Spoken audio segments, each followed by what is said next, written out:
What is going on, guys? Welcome to the Co-Operative podcast number 14.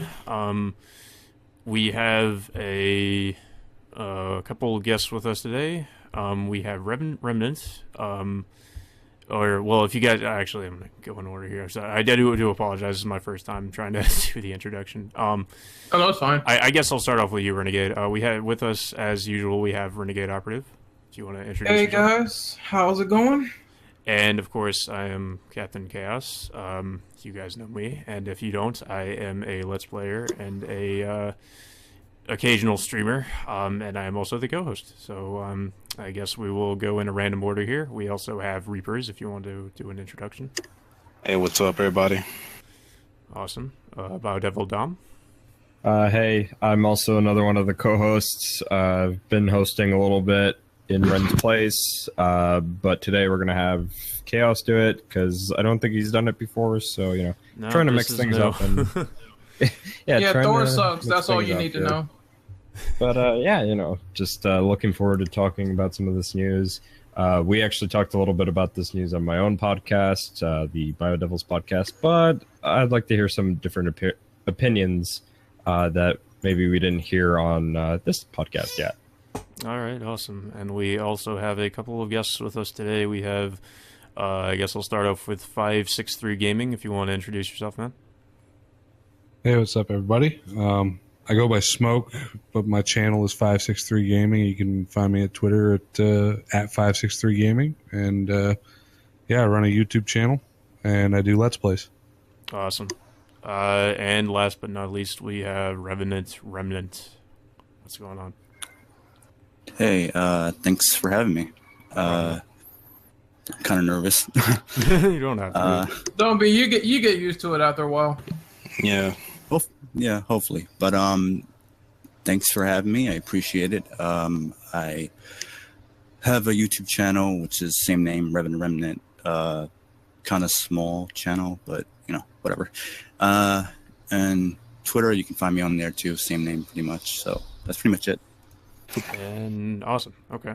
So, Ren, did you want me to just start out with any question or? Actually, you're forgetting Brendan. Oh shit! Right. Yeah, about me. Fuck. I'm already screwing up. But Brandon, you want to introduce yourself? Hi, I'm Black. There. Yeah, that's all I need to know. All right. That's all I need to know. Okay. Someone call the cops. I guess I can take the first question if you don't mind. Yeah, sure. Go ahead. I actually kind of want to talk about this one. This one's pretty big. Capcom is apparently losing money. However, they claim that the sales for the recent Phoenix Wright game was sold as expected. Are you surprised that Capcom is back in the position that they got out of after the release of games like Devil May Cry 4 Special Edition? And they go into some sales numbers here on the bullets, which I'm not going to really get into, but they're there as a reference point. I think it's kind of weird, especially given that, what we're hearing, which is going to be talked a little bit about in question 4, but, given that Capcom is losing money again, it just kind of goes to show you that they shouldn't be focusing on, 2 or 3 franchises, i.e. Resident Evil, Street Fighter, and Monster Hunter. People want more than that, not that that getting games for those franchises are particularly bad, but people want variety, and variety should always be key.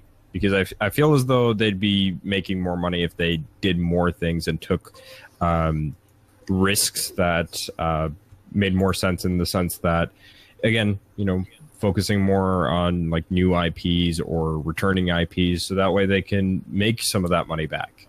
Yeah, exactly. I mean, that's more or less my opinion. I think that's probably why they've been losing so much money, is because they're trying to throw more throw us more games with Resident Evil games, and I just think people are getting burnt out on it. It's like either reboot the series or just focus on something else. And it's just like you said, it's the same franchises that they keep putting money into, and it's right. They've been failing for a while now. So I just think they need to focus on other things. I will say this, however, it's kind of a little bit more understandable in Resident Evil's case because it is the 20th anniversary. But, and that's something I like to stress a lot, that it's kind of understandable why we're getting a lot this year and possibly even next year. But it's kind of tiring in the sense that that's all we're really seeing from Capcom. If it's not Street Fighter, if it's not Monster Hunter, it's Resident Evil, and it's like people get tired of that thing, and people want to know like what's happening with Deep Down, what's happening with some of these other franchises that you haven't touched in a while. We had Capcom, I think last year or the year before that, they said they wanted to focus on more HD remasters. And all we've seen was just HD remasters. Dead Rising. Ports of games that were released, on the previous gen, and HD remasters of Resident Evil. Nothing really, major. The only thing. Sorry. Oh, I just wanted to say real quick. I wanted to add on to that. The only thing that's really, really weird is the fact that people do want to hear about Deep Down, right? But they keep renewing the trademark. They're not showing any trailers. We will talk about that later, too, by the way. Oh, that's in the doc? Well, I just wanted to sort of point that out because I know they recently bought up something, but I'll talk about it later. But yeah, I agree that all their other anniversaries and franchises, they always get pushed to the wayside sometimes. Like, I think the only notable franchise that they did something pertinent on is Dead Rising, because they recently had the 10th anniversary for that, and all they did was re-release a couple of games. They have Dead Rising 4, of course, but when it comes to some of their other anniversaries like Mega Man, that is non-existent each time I see it. Well, the first game though is the only one I could really say is remastered. Every of the other two, or well, off the record, and the second game is it's pretty much just like you said, it's just a port. Yeah, both of them are on PC, so yeah. I got. So it's just the same game. The only difference is just they're remastering the first one. At least, they are. So yeah, I mean that's the only real thing they're remastering here. But yeah, it's just ports. The other two are. Really quick, if you don't mind me asking to kind of just add on to this question, how do you feel about them just kind of picking and choosing when to release certain games physically and digitally? Because we've kind of seen over the years where Capcom, they'll release maybe the game like an HD remaster or just a new game digital only, or regional digital only, where it's only being released digital in certain areas, whereas a physical version is available in like Asia and Japan. Are you talking about the Resident Evil games? No, it's fucking weird. In general, because like Dead Rising, Devil May Cry had this happen. Resident Evil, it's like stuff like that, where it's like they'll get digital releases, but then like you'll see in Japan they'll get fully translated, like they're region friendly, so if you import that stuff you can play it in English, and they have discs over there, physical discs that people would want to play buy, and they choose not to release that stuff in the West. I'm not sure. It's a strange decision, a business decision. I don't know why they do that. Doesn't make sense to me, to be honest. That's I'm guessing maybe because oh no, it's okay. I'm guessing like probably they think it won't sell well physically here, so probably they figure like Americans or other people outside Japan will probably just want to get it digitally. Mm-hmm. Well, the thing is though, like you talk about a game like Democrat 4, for example, it was a major hit the first time around, and people wanted a physical copy. They even started a petition about it. So naturally, people were going to be mad when it's not getting a physical copy over here. The only thing I can say is that the sales might be slightly better than in Japan, but yeah, it's still a popular franchise over here, so I don't know why they wouldn't release it physically.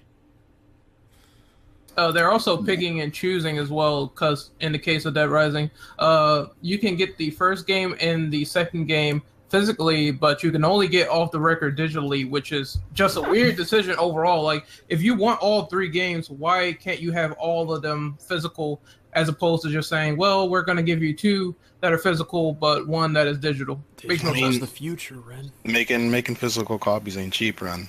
Like, I know it's not cheap, but if you're going the extra mile to make two games physical, it makes no sense. Because you're going to want to put money on the stuff that it's going to sell. I mean, off the record, it's not going to sell as good as the other ones. Man, but it was on disc. It was originally on disc. It was. Yeah, but fuck off. It's not going to sell as much as Didn't those people two. So like why- off? Didn't people like off the record Yeah, more 'cause than Frank the West original came two? back.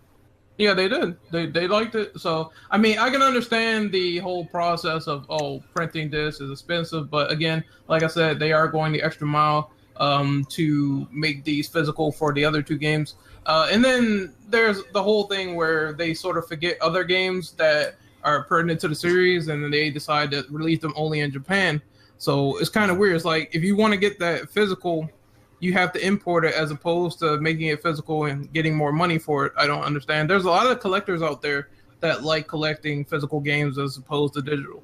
Yeah, The- I am one of those people.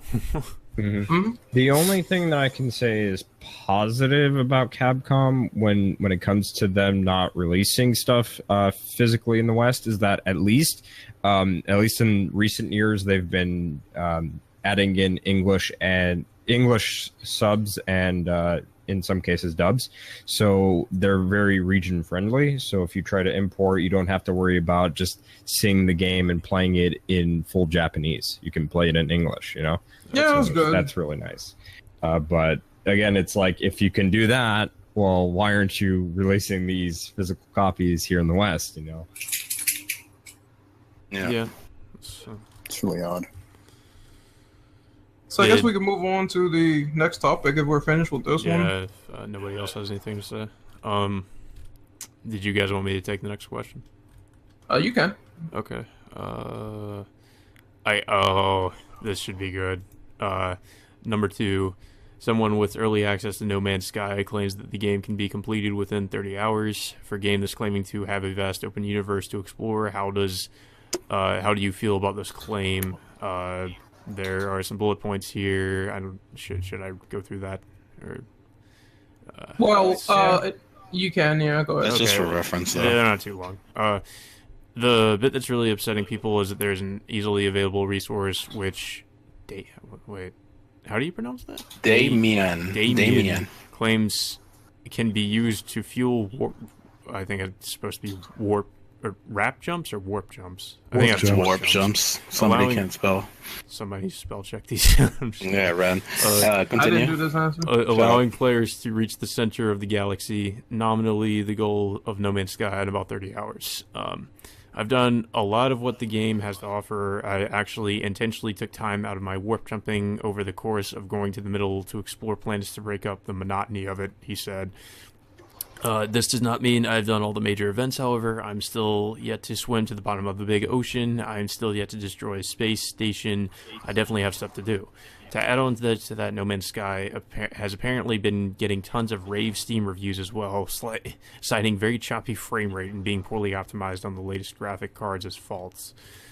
Yeah.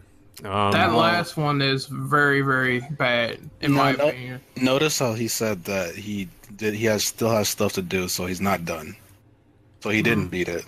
Well, So I 30 actually hours is have a bullshit. let's play going on this game, and I got a lot to say about this. Actually, I think it's crap. I think he just pretty much spent his entire time warping and not actually exploring, because there is a lot of stuff that you can do. It does get a little monotonous sometimes because it feels like you're grinding for resources a lot. The police But, are coming to get you, Run. Nah.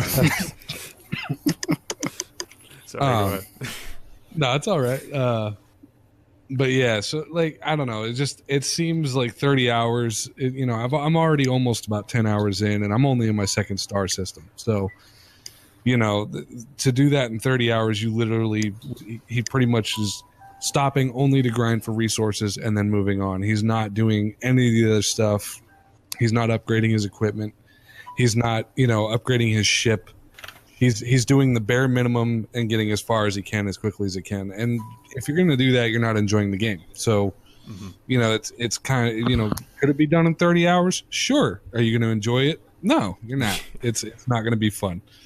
So, I mean, if you want to do that, go right ahead, knock yourself out. But, you're going to spend 30 hours being bored. So, I mean, have fun doing that. Yeah.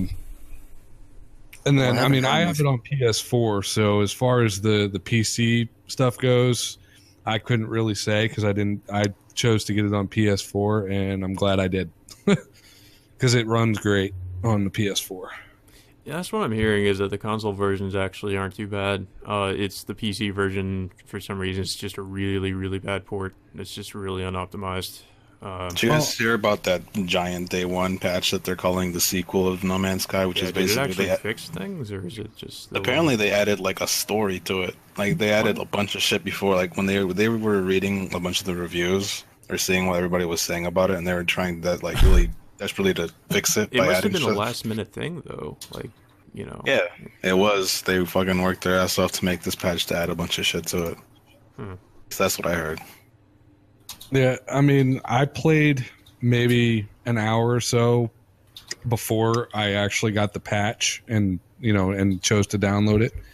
And that first hour, I actually did a review video based on that first hour and a half of gameplay, and I was complaining about the fact that it didn't really guide you anywhere. It was just, they just kind of dumped you on a planet and you had to figure it out. Well, after the patch was in, now the game, it doesn't like give you a direct, point to, it doesn't say you have to go and do this, but it kind of gently guides you along now, where it kind of will say, oh, you should go get this, and then it'll give you a point in the star system that you're at, and it'll just be like, go here, if you want to. You don't have to, but you can kind of go over that way. So it kind of gently guides you along now, whereas when I first started playing it, it didn't really give you any help at all. It was just like, oh, you're crashed here, figure it out. Yeah. I don't have much of an opinion on the game, to be honest. I haven't played it. It's been really hyped up for a while though, and it just seems to be one of those games that doesn't, like, while it might be good, it doesn't seem to have lived up to the hype. I personally have just never been too into the exploration type games, so I don't know if it would be for me, but people are just saying most of the criticism I'm hearing about the game itself, at least, is that the procedurally generated planets can get a little bit repetitive after a while. Like, they just kind of throw the same stuff at you. But I don't know. I haven't played it myself, but that's mostly what I'm hearing about. And just the whole, you can beat the game in 30 hours stuff. But then again, like you said, he probably didn't explore or anything, so we don't really know. Also, to add on to that, I do think that a lot of the hype stemmed from the fact that they advertised the game to be basically unbeatable. Like, they were saying that, you can explore for hours and hours and hours. And obviously, they have to sort of generate planets that are the same in order to pad the length. I knew it wasn't going to be achieved because it sounded like an impossible idea on paper as it was. Yeah. It's just one of those things that's kind of too good to be true. Yeah, I mean, and like I was saying earlier, with the day one patch, they've made it now to where the game will kind of sort of guide you towards the center anyway. So, I mean, before, you could probably just wander around aimlessly in the galaxies and all these planets and come across a lot of different planets that are similar. But, with the day one patch, now they have added sort of a progression to it, to where it kind of sort of starts to guide you towards where they want you to go. So it's, I don't know. I'm still kind of, I mean, for me, it didn't really live up to the hype. It's still a fun game, and it's right up my alley. I like the exploration and the survival games, so I like it. But it's still not, this great, amazing game that they hyped it up to be. Yeah. But a lot of people kind of overhyped it. Yeah, I mean, there's a lot of games that are just really overhyped, and they never really live up to the hype. It doesn't mean they're bad. It's just, it doesn't mean that's what they intended for the game to be like. That's true. Anybody else? No Man's hype. Yeah. That's probably what hurt it a lot, was the hype. Mm-hmm. Did anybody else have any opinions on this? Me, no, not really. I just think that some of the additions to the game or some of the promises were a little bit lavish. I knew that they weren't going to live up to all expectations, but I mean, if the game is fun and enjoyable, I might pick it up. I might try it myself and give an opinion on that. Who knows? But for now, I don't have much to say about the quality of the game, but I know that him saying that he had more to do was bullshit. No way that he really completed the game fully if he had more to do. So I think he was kind of blowing smoke a little bit there. But again, I do think the game was a little bit overhyped, considering all the comments about it supposedly being this great game that will make you have endless amounts of content. Yeah, I'm probably just gonna I might get it eventually, but I'll probably just wait for the price to drop. I just don't know if I'm. Is really it like $60? Right now, yeah. Yeah.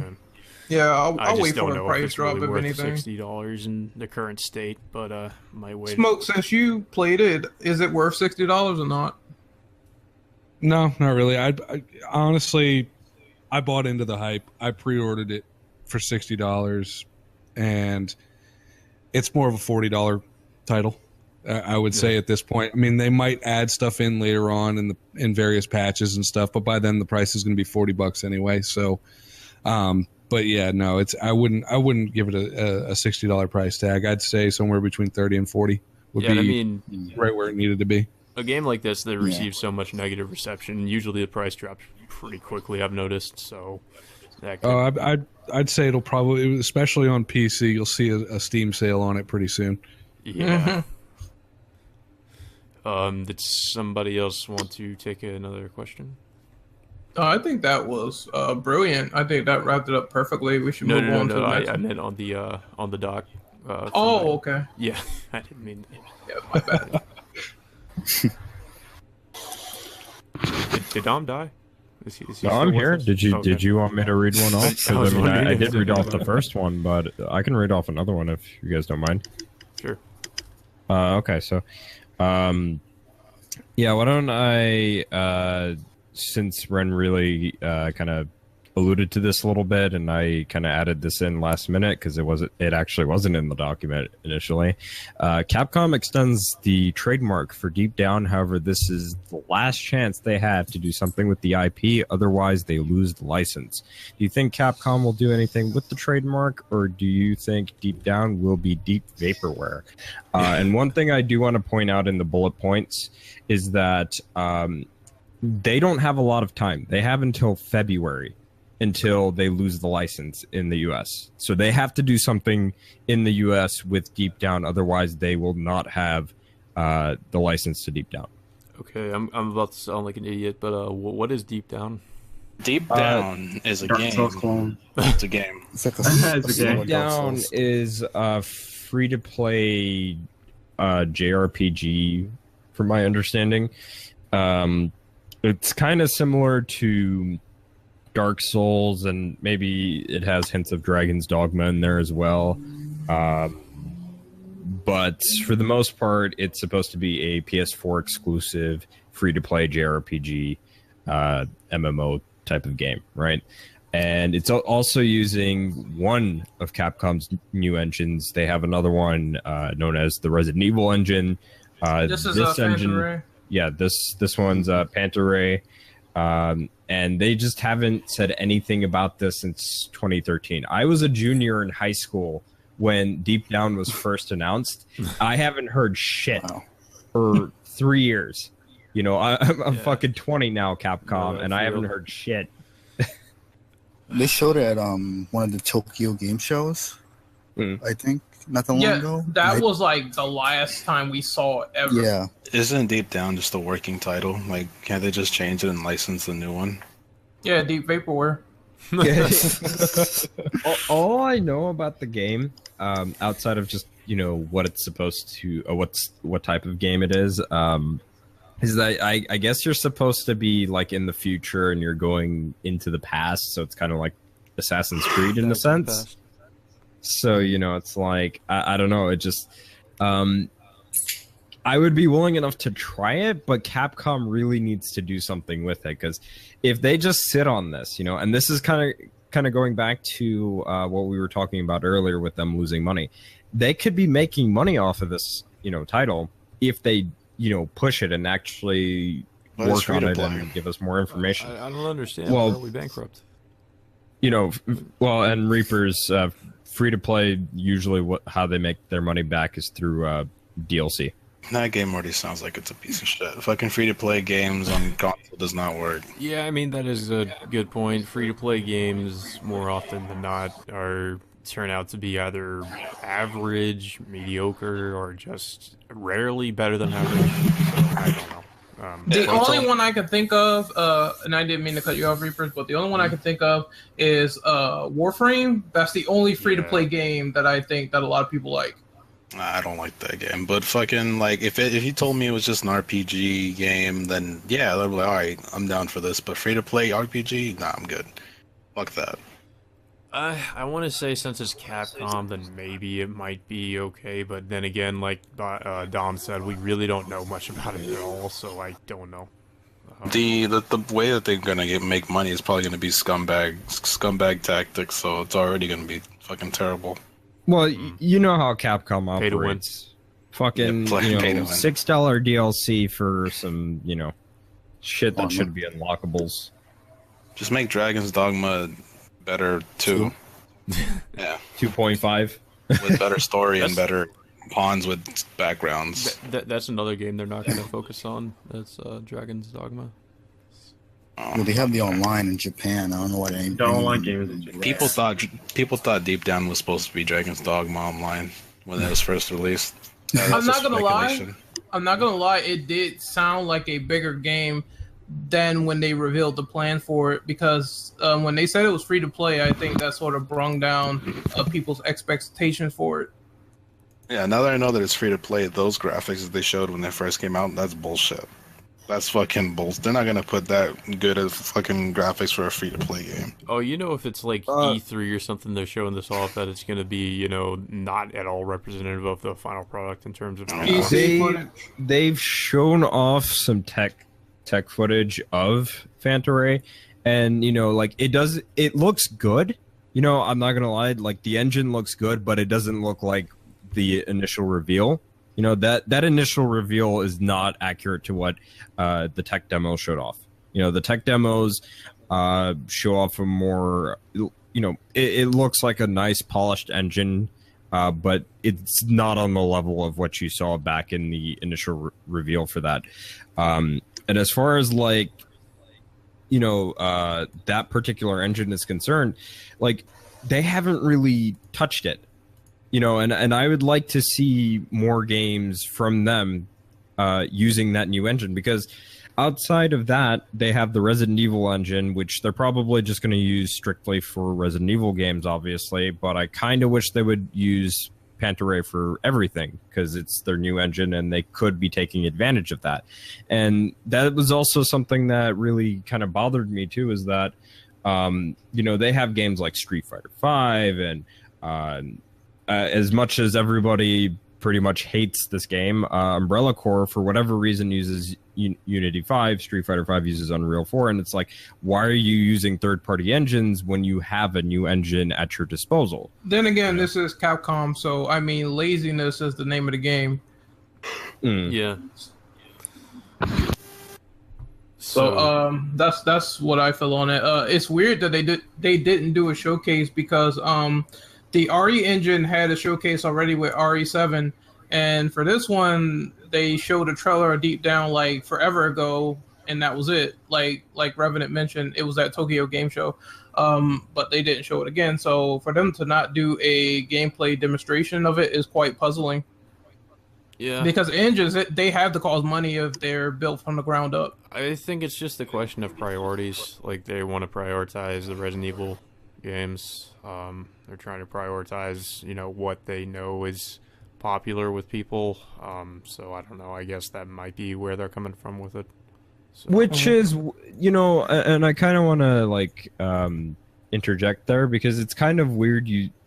When you bring that up, and some of Capcom's top IPs, and that these IPs would sell, they don't even touch some of the stuff that's in their top 10 list of IPs. You don't see a new Mega Man these days. You don't see a new Onimusha. Devil May Cry, for the most part, has been gone for the last 10 years now. So it's like, people want to be able to get these IPs, but Capcom's not really touching them. Well, they did say they might be working on Devil May Cry 5, right? Although that was a while ago they said that, but I don't know. Yeah, there's been rumors going around here and but nothing's confirmed. You know, yeah, and just it doesn't help that you had like some of the voice actors that worked on previous, did voice work for previous titles. They were like, yeah, it's happening, and then they turn around and it's like, no, it's not happening. Oh, I hate when that happens. Yeah, you know, Give people just like false hope, like, oh, it's gonna happen, guys. Mm-hmm. All right, so yeah, if we're did somebody done with want to this, volunteer to read the next question? I'll do one. go ahead, Reaper. PlayStation Update 4.0 will feature the following new features, which includes the user interface will be completely overhauled to make icons easier to see. Quick menus allow you to see the online status of your friends, and shortcuts to quickly access your parties, favorite groups, communities, and more. And the share menu is now made smaller to make it easier to see things you've uploaded, and games can now be put into subfolders on the title screen. There's also trophies now have a see trophies offline option that the PS3 had, and now you can read someone's profile a bit easier when comparing trophies. All right. Yeah. Also, I want to add, this wasn't added into the bullets, but there is other stuff that's going to be coming with this patch, but this is the stuff that's been listed off for the 4.0 beta. Man, I don't give a fuck. Give me a fucking ID name chain piece of fucking shit. It actually says at the bottom, like, what do you think of the new update, and is there anything you like to see that Sony hasn't done yet via updates? Of I'm course, pretty sure name they've change. had like thousands of people be like, "Give us the name change." Give us the fucking name change. Oh yeah, we listen, but we just won't listen to that. I want to point something out. They did say that they looked at some of the most requested features when looking at this patch, and some of that stuff like the folders and the offline trophies and stuff like that was really heavily requested. So who knows, maybe when the full patch notes come out, maybe we'll actually get the name change. No, we're not getting that shit. But I think you said it earlier today, Reapers, that even if it was like a one-time change, I think most people would be happy with that. Personally, I'd like that because I don't like my fucking PSN ID. You are a Capcom fan. But you know, I don't want that particular fucking username. But you know, well, I wanted to add on to that. I think they said a long time ago when this was going on during the PS3 era that the reason why they didn't do the name change initially is because your account is tied to certain games, and they made some sort of bullshit excuse saying, well, since it's tied to certain games and the ID only recognizes that name, we can't change it because it messes up. They said it messes up the whole system. That's fucking Well, bullshit. I heard something different because I remember someone called Sean Layden or whatever said they want to avoid harassment with name change. But that's so weird. Like, I mean, if you can do it on Steam and Xbox, now I know there's assholes out there, but that's dumb because if you tell them that in Japanese, they'll be like, "Yeah, you can do it because you're Japanese." Yeah, and yeah, you it's do like it in Japan too. if the Japanese can do it, I should be able to do it too. We both hate fucking Xbox. Fucking let us do it. We're the same person. That is like the one thing that I will give them is that you can do the free name change. Fuck, dude, that's fucking stupid. The only You thing I would've done it by can, now. yeah, the only thing that I do like about that update is that, you know, they can, the trophies will load faster, I guess is what they said, or you can compare trophies Well, easier. apparently you can compare them faster, which means you could basically go to the profile and you can see which trophies that someone has automatically instead of going to their trophy list. So Yeah, you don't have to you press can that see many them buttons to get offline. there. Everything Yeah. else I You can can't see see them when you're myself offline. using all that much, so... I think the dashboard update is good where you can put things into folders because right now using the library is a fucking mess. I would Oh, have to that, agree. You can technically extend the library. There's a setting that you have to go through in order to just have it where it's an infinite amount of things instead of having all of your shit go through the library. I would like to be able to have multiple folders because then I could just set games that, you know, I'm playing currently, games that I want to get to but haven't had the time to get to, and then games that I'm just kind of like done with and I probably won't play for a while, you know? All right. Yeah, I agree with that. See that. Same here. Anybody All right, else have any thoughts? Name change. Next topic. Yeah. Yeah, I'm kind of done with this topic, so we can move on. There Ren was... should probably read off one more because I don't think he read yet. Oh, For okay, me? yeah, sure. Yeah. Okay, I can. I see one I want to read right now. So this is number 10. THQ Nordic has been confirmed for the rebranded name for Nordic Games. What is your thoughts on the reveal that is under the THQ namesake, considering how the company went under in 2013? As a bonus, name your favorite THQ game of all time. Fuck THQ. I'm trying to think what Man, games get I out. worked on was. So is this basically a fan remake THQ company? No, Nordic Games is Yeah, the Nordic- company that did Darksiders, I believe. It's Yeah. HD remaster THQ. HD remastered. Pretty much. Yeah, Did THQ made some good games. Hold on, THQ did they publish the Metro games, or did they work on that? Metro Last Light. I They don't. published it. Hold on. I let me thought see. that was Deep Silver that Was did it? Oh, them. okay, it was. No, think it because was they Deep Silver owns it now. THQ published it. Oh, So Oh, they, okay. they mostly publish those games. Yeah, same with Volition. They published it. I don't know. I'm trying. Fuck. I think the only one they really had like somewhat development was the WWE games. Yeah, they did a lot of the old WWE games. They did Red Faction, Oh, they Saints did? Row. Yeah. Okay, yeah, Red Faction. I would have to. I guess I would have to say Red Faction. I can't really think of much else because they did like a lot of sports games. I think. Destroy All Humans. Let's Yeah, see. yeah, Destroy All Humans. That was a good game. That was probably The one home last front THQ game that I actually had played. potential. I wasn't The- really the- too the much one of a that fan had- of that game. Like, it was- The one that had the potential Homefront to sucked. be a good game. Not the new one that turned out to be just total ass. how did that turn out worse than the last one though? Like, Yeah, I they're have both no terrible, idea. to be honest. Like the first one, you can't really, in my opinion, I don't think really deserves too much flack. I mean, yeah, it deserves flack as a shooter, but doesn't deserve as much flack as the second one because we all know how that one turned out. But guys, the first they- one had some potential to be a good game. Yeah, guys, they did my favorite game. Drake and Josh on the fucking Game Boy. Get out! Get out! Also, Well, THQ published a Teen Titans game, which was really good. Oh, they did? thanks, Chaos. Thanks for shitting all over this topic. I had to. Didn't they do a lot of Nickelodeon stuff? I think Well, they did. Drake- That was it. Josh is a better animated Corey House. So Did a game called Dude's Big Adventure. Pretty much loved it, yeah. They did Fairly Odd Parents games. And SpongeBob games. Oh, they did the SpongeBob Frontline's shits. Fuel of War. That game looked like ass. I remember that game. The fact that that you guys had to look up the games says a lot. I just There's a don't lot. remember. Like they did just like a weren't lot that of relevant. games that are just average at best, though. So Yeah, that is true. Yeah. yeah, they did Saints Row though. Which is I mean, it's good that they're coming back, Yeah. but I don't know. I Just, think it's just a merger. oh, I'm not a merger. They just brought Um, the back. Yeah, because the original THQ went bankrupt. So right, they're right, right. Well, I mean, the Yeah. people from THQ are, I guess, working with them. Yeah. now. Also, keep in mind to add on to this, they do not have all their old IPs back at all. They're still sold off.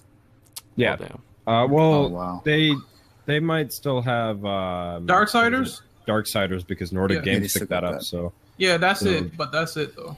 Yeah. I guess because what are they now? They're just a development company now. Publishing. They can publish the everything. games now. Oh, they can. Yeah. Oh, okay. That I didn't know that. So yeah, I mean, it's going to be interesting to see what comes out of it. Maybe this is for the better. Maybe we can see some good stuff. But only time will tell. I'm kind of happy to see them back, to be honest, because I haven't heard from THQ in like forever now. So I'm kind of happy to see that they're coming back in some format. Like I said, I doubt they'll get those IPs back, but hopefully Nordic does something interesting with something like Darksiders or new IPs in general. Yeah. Agreed. Well, they're re-releasing the first one in October. Oh, really? I didn't know that. Yeah, they're pretty much doing the same thing with Darksiders 2, but except I know on PC you can play it in 4K, and also for some reason it's coming out on the Wii U. Oh, well, that's dead on arrival.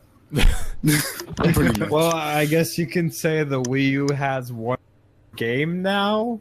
What Well, happened? it did have Did Darksiders Zombie 2 get a but- Wii U release? Yeah, I think it did. I think I'm pretty sure. Because if it did, then I guess you can say they can now play both games. That's weird. I'm surprised they didn't just go for the NX. Yeah, I'm pretty sure it got a Wii U release. I think I remember hearing about that. That's so weird.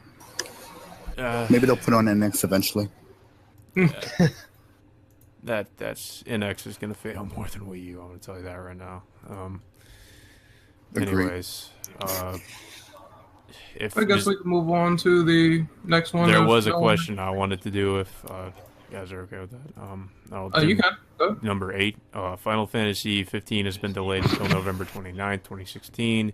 Tabata stated that the reason for the delay was because the game was already finished, but the patch, such a vital part of the experience, would have to be a day one download. With users barely able to access internet, it quickly became a case for concern, so it was delayed to put all the extra content in the game already. Do you think this delay is a good, bad thing, and explain why? I'll go first. I think it's a good thing because, as it is with most games, we have to deal with a lot of like day one patches and stuff because something about the game doesn't work right. And I just think it's a good idea. I don't like the delay. I just don't like waiting to play certain games, so it does irritate me a little bit, I'll be honest, but I think it is necessary. It's good that they want to iron the game out and make it actually playable. I'd rather have a playable working product than something that isn't working just because I wanted it earlier. Because I have played the demo for the 2 demos for that game, and it runs smoothly for the most part, but there is some frame rate issues here and there, even on PS4. I mean, it does run better on PS4, but there are some slight frame rate problems, so I think that really does need to be worked out. But yeah, that's pretty much my opinion on it. Unless somebody else say something. I'll say something really quick. I think, given that the game has been delayed for such a long time, it originally being known as Final Fantasy 13 Versus, and being changed to 15, and all these other things that were happening in between. I think that the delay is kind of I think that's kind of annoying to fans because they've been waiting for the game for a very, very long time. But other than that, I guess if it means being able to bring out a better product, then I don't see why not. But I can definitely understand why fans would be upset. There is one thing as far as like Final Fantasy 15 is concerned that I heard about, but I'm not sure if it's true. Apparently, some of the pre-order bonuses include like things like a texture pack that makes the game look better, and being able to play as the other characters as unlockable DLC. So I'm not sure if that's true or not, but if it is, I kind of think that's a dumb decision, especially the texture pack thing. That's way too far-fetched. I didn't know about that at all. That sounds fake as shit. That sounds fake as shit, to be honest. I know there's a season pass that they said they have where you can play as the characters. Mm. I hope that's not true, because that would give people that pre-ordered an unfair advantage, and that they would actually have things over people that did not pre-order the game. It's not really fair to me. I think. It's just that. Sorry. Go ahead. No, it's okay. I know that people have been waiting for it forever. I've been waiting for it forever too. You think I want to fucking remember Final Fantasy as fucking lightning? No, I don't give a shit about lightning. No. Fuck that bitch. Never again. Fuck Hope too. If you're listening, Hope, fuck you. Final Fantasy 13 had a great cast. What are you talking about? No, it didn't. You remember Snow and how he was a whiny Snow bitch? was cool. I like Snow. He was alright. He fought. He was alright. He fought with his fist. I was like, alright. I think it got delayed because they want to have a 13 trilogy, a full pack on PS4 and Xbox One. They shoehorned in the other games, from what I heard. They really didn't have to make other games, but they just kind of retconned it. Right, like I was saying, we've been waiting for it forever, but I have to really applaud Tabata for having the balls to come up and explain to people why the delay was a thing, why it was happening. Yeah, sorry. But it makes sense to me because they're really banking on this game's success. So, Right. you know, you want to make it the best possible thing. I mean, it's just, it looks like it's going to be fucking amazing, to be honest. And I really hope that it seems like they're confident and that it's going to sell. So I can't really fault them for, you know, wanting to iron everything out. Right. I mean, people should be happy they had an announcement of that magnitude. Like, I mean, he came out. If this were any other, like, if this were fucking Capcom or something like that, they would be fucking, that thing would be, that it would already be out. You know, it would be out, Yeah. and they would, you know, be like, you know, oh well, here's a patch, here's a patch for you, like 20 gigabyte patch or something. Also, $5.99 DLC package. On this Man, DLC. I can't understand. I don't agree with people saying, well, I'm giving up on this game, it's taking too long. Like, that's stupid. Like, that means you didn't really care about the game at all. Why? What's the? So you're just gonna give up because you have to wait a little bit longer? That's like, I'll be honest. Like, you know, sometimes I just don't understand the gaming community. You know, it's like you're gonna have that kind of a reaction. I mean, it just seems really childish to me. All right. Also, I wanted to add on. Go ahead, Brendan. Real quick, the gaming community is full of self-entitled children. Yeah, like Ren, yeah. No, I was gonna fucking say something smart, but you had to butt in with your dick sucking lips. Oh, so what are you gonna say? I was gonna say that to add on to that.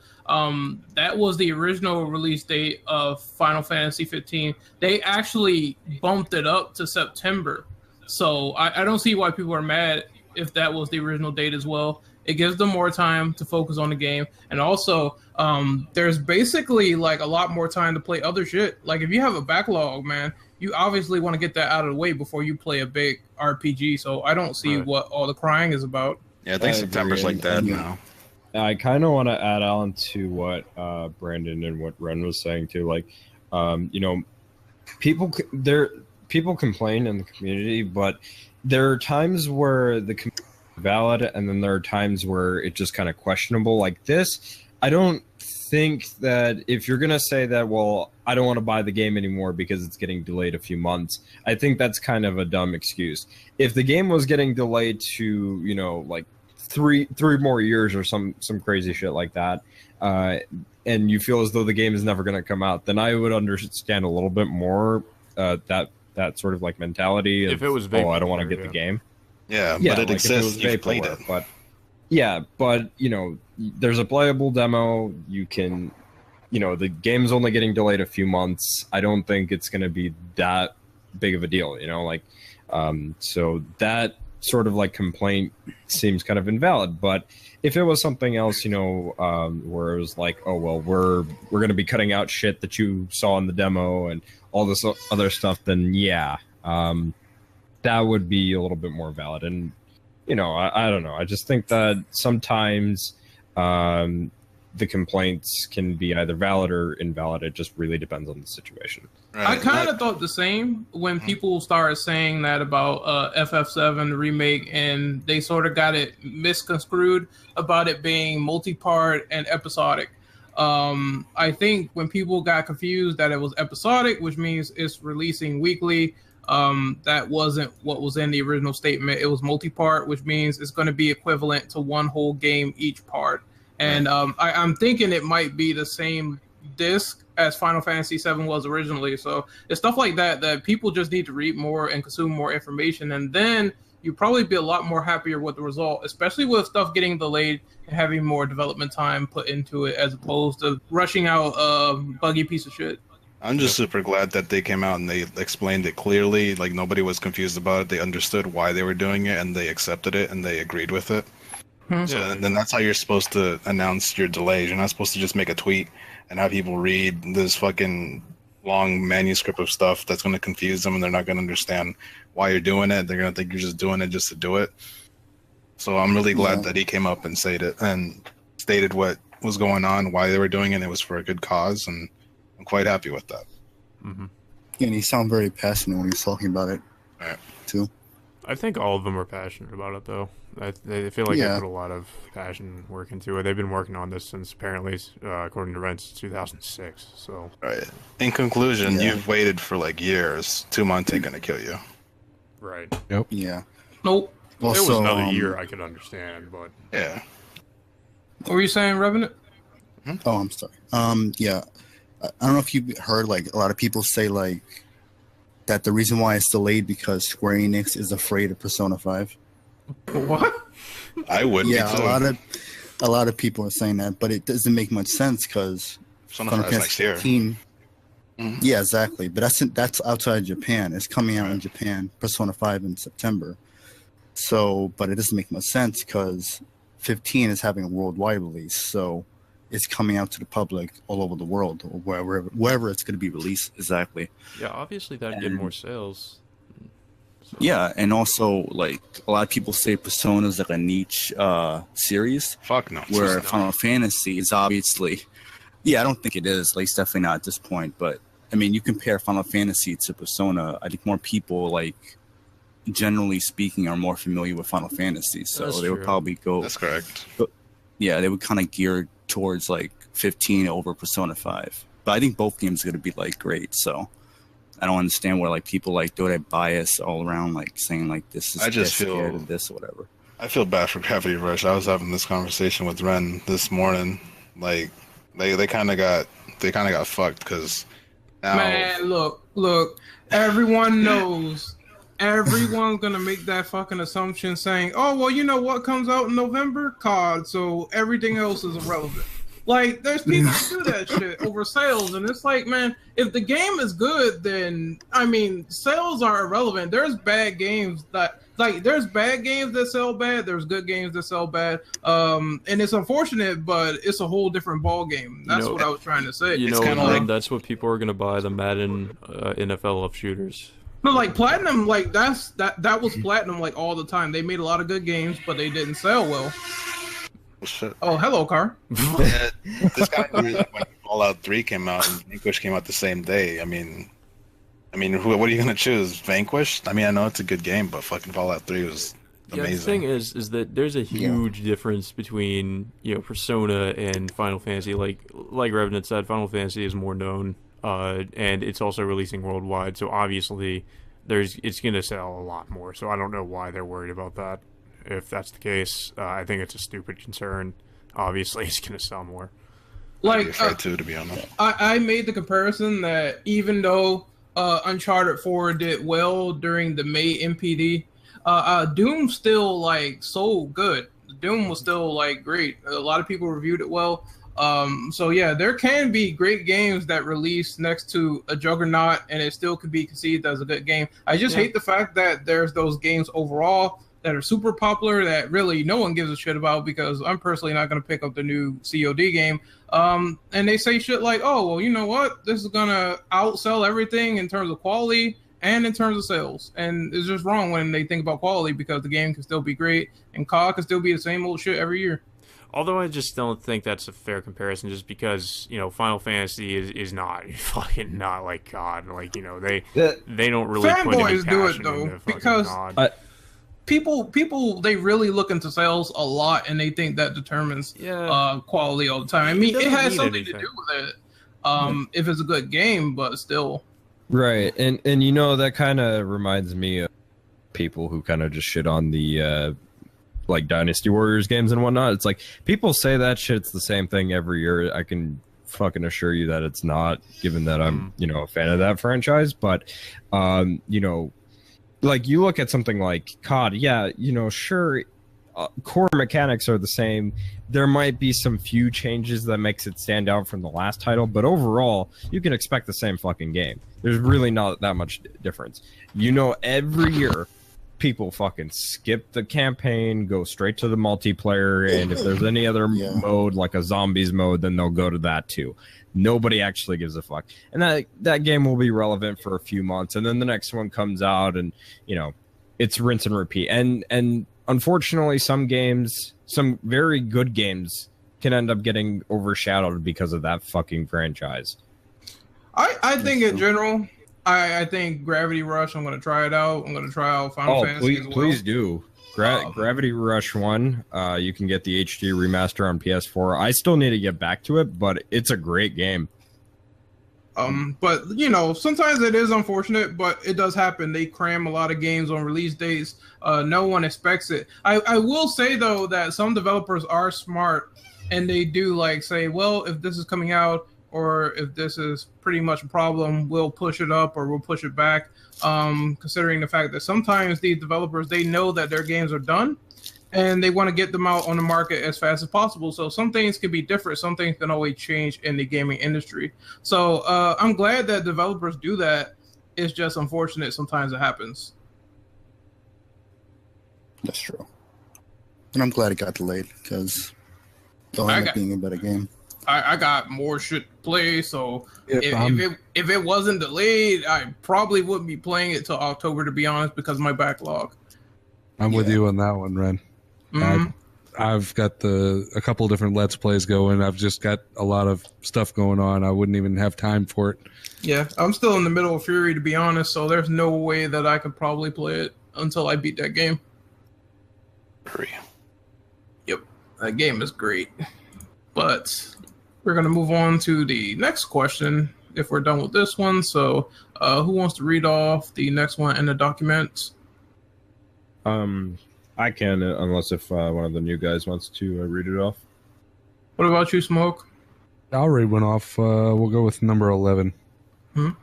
Bethesda rep Pete Hines defends the Skyrim remastered price tag being upwards of about $60 as a full modern retail game with, I quote, "It's a full game with all DLC and mod support and updated graphics running on both consoles. If you don't want that, don't buy it." How do you feel about this comment? And do you think $60 should justify a game that's already been released to the public once? Oh, can I go first? Go ahead. No. Okay, I get that they added all the DLC, they added mod support and updated graphics, but that's not justifiable for a old game. I mean, hey, I'll use Democrat example. It's $25, and you would get more than you would get in average remasters like God of War 3, for example. All you get was updated frame rate and graphics, but nothing else. Yeah. So $60 is not worth it. Unless they're totally like putting in new modes, they're putting in new features that's never been seen before, then that's where I start saying, yeah, that remaster should be about $25, maybe $40 tops if they want to get a little bit fancy. But if they aren't adding anything new to the experience, I don't see the point of marketing it close to a retail modern game. It makes no sense. I'd like to add on really quick and just say that, I like the fact that there's mod support. They're pushing that, and I think that'd be great to see with some of their games that are already on PS4, like have that kind of like patched in, like the Evil Within, for example. Mm-hmm. But it's like for a remaster, if there's nothing new in it, well, first of all, this is a remaster. It shouldn't be at $60. At max, it should be, $30-$40 max. And the fact that you're just adding in the DLC, slightly updated graphics and mod support, which is probably going to be the biggest thing of this remaster, it really doesn't say, hey, pay $60 for this game that you could have bought back on PS3 and Xbox 360, or if you play this on PC already, you already had the mod support to begin with, So I think that, $30-$40 would have been fine. And if you're going to do anything else besides mod support, new content, and not just modes, I would say, add in new quest lines, new characters, new everything, Are we talking about Dead Rising? No. We're talking about number 11. Oh, Skyrim. Okay. I think... Oh, go ahead. Sorry. I was just going to say, if they're going to put it at $60, and to touch on what Dom was saying, is they should add in like a whole new area for you to explore. Like, just give us something new or fresh. Because, from somebody that played this game on PC with the mod support and everything, 4 years ago, and 5 years ago even, the people that played it on PC are got to be looking at this and laughing, because everything that is coming with the console release, with the PS4 and the Xbox One release of this, with the mod support and the better frame rates and the better graphics and textures and stuff, the PC guys had 3-4 years ago. We were able to run this game at, I could probably turn it on my computer right now and run it 60, 70 frames per second with a ton of mods on there and make it look just as good, if not better, than what they're going to be releasing, on the PS4. And so it's just kind of, it's stupid. It should really either drastically reduce the price or give us something new that nobody has seen before. I think that's the reason why they're. I think that's the reason why they're upset about the price, is because they can just easily, play it on PC for way cheaper and good. Already have it. Already have the remaster in your hands. Yeah. I mean, it's stupid. Not to mention Skyrim was like the probably, at least in my opinion, like the worst Elder Scrolls game. I just think they should go back into remaster Morrowind or something. I would like. A lot that. of people say that, and I think, if I'm not mistaken, there's a fan remake that's being made right now. They did remaster it with mods and stuff. But I would like to see an official release, Morrowind on PS4 or something like that. But they would rather do Skyrim, and I just think it's a really terrible decision. Yeah, if they've remastered Morrowind for PS4 and completely redid the game, I would pay. I don't know about $60 because I played the crap out of that game too, but I would definitely pay a good $40 price tag for that. No problem. I would drop the 40 on it now if they release that game. Even if they release the pre-order, I would just take my money. Yeah, it's just, I don't know. I just don't understand companies sometimes, when they think people, I just don't know what goes through their heads. It's like, why are people going to want to play a Skyrim remaster? It's like, first of all, if you have the console version, you've already played the game probably on, not too long ago on PS3 or something, or, well, that's not a good example, or 360, I guess. Why would you want to go back and just play it again with maybe some slightly updated, better graphics or whatever? I just don't know. And then again, do this. You can do the same thing on PC for a lot less than you'd probably be paying for this remaster. So I just don't know if they even consider that. That people. I think they're. Sorry. Go ahead. Sorry. I was just saying. I just don't think they really even consider that people have better options. I think they're banking on the fan base and the the Skyrim fanboys. I'm gonna get the remaster. The ones that played it on the consoles that didn't have the PCs to run all that. They're banking on those people to run out and get the game because they wouldn't have that opportunity to play it at 60 frames on the PC with all the mods and everything. So they're banking on that, and unfortunately, there are going to be a good number of people that will go and spend the $60 on it, even though, it's kind of stupid. But you're always going to have people that are going to be, too much money in their pocket that are just going to throw money at it anyway. Yeah, this is what happens with COD, so it shouldn't surprise me too much. I don't mean to diverge just a little bit, but sure. I kind of want to touch up on what I had mentioned earlier about the mod support. If Bethesda decided to kind of patch in mod support for already released PS4 titles that they have and Xbox One titles that they already have, what games would you want to see have that sort of support? Evil Within. Yeah. Yeah.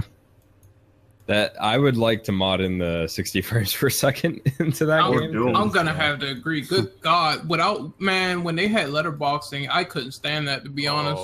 They patched that in now. You played can that game. turn that off.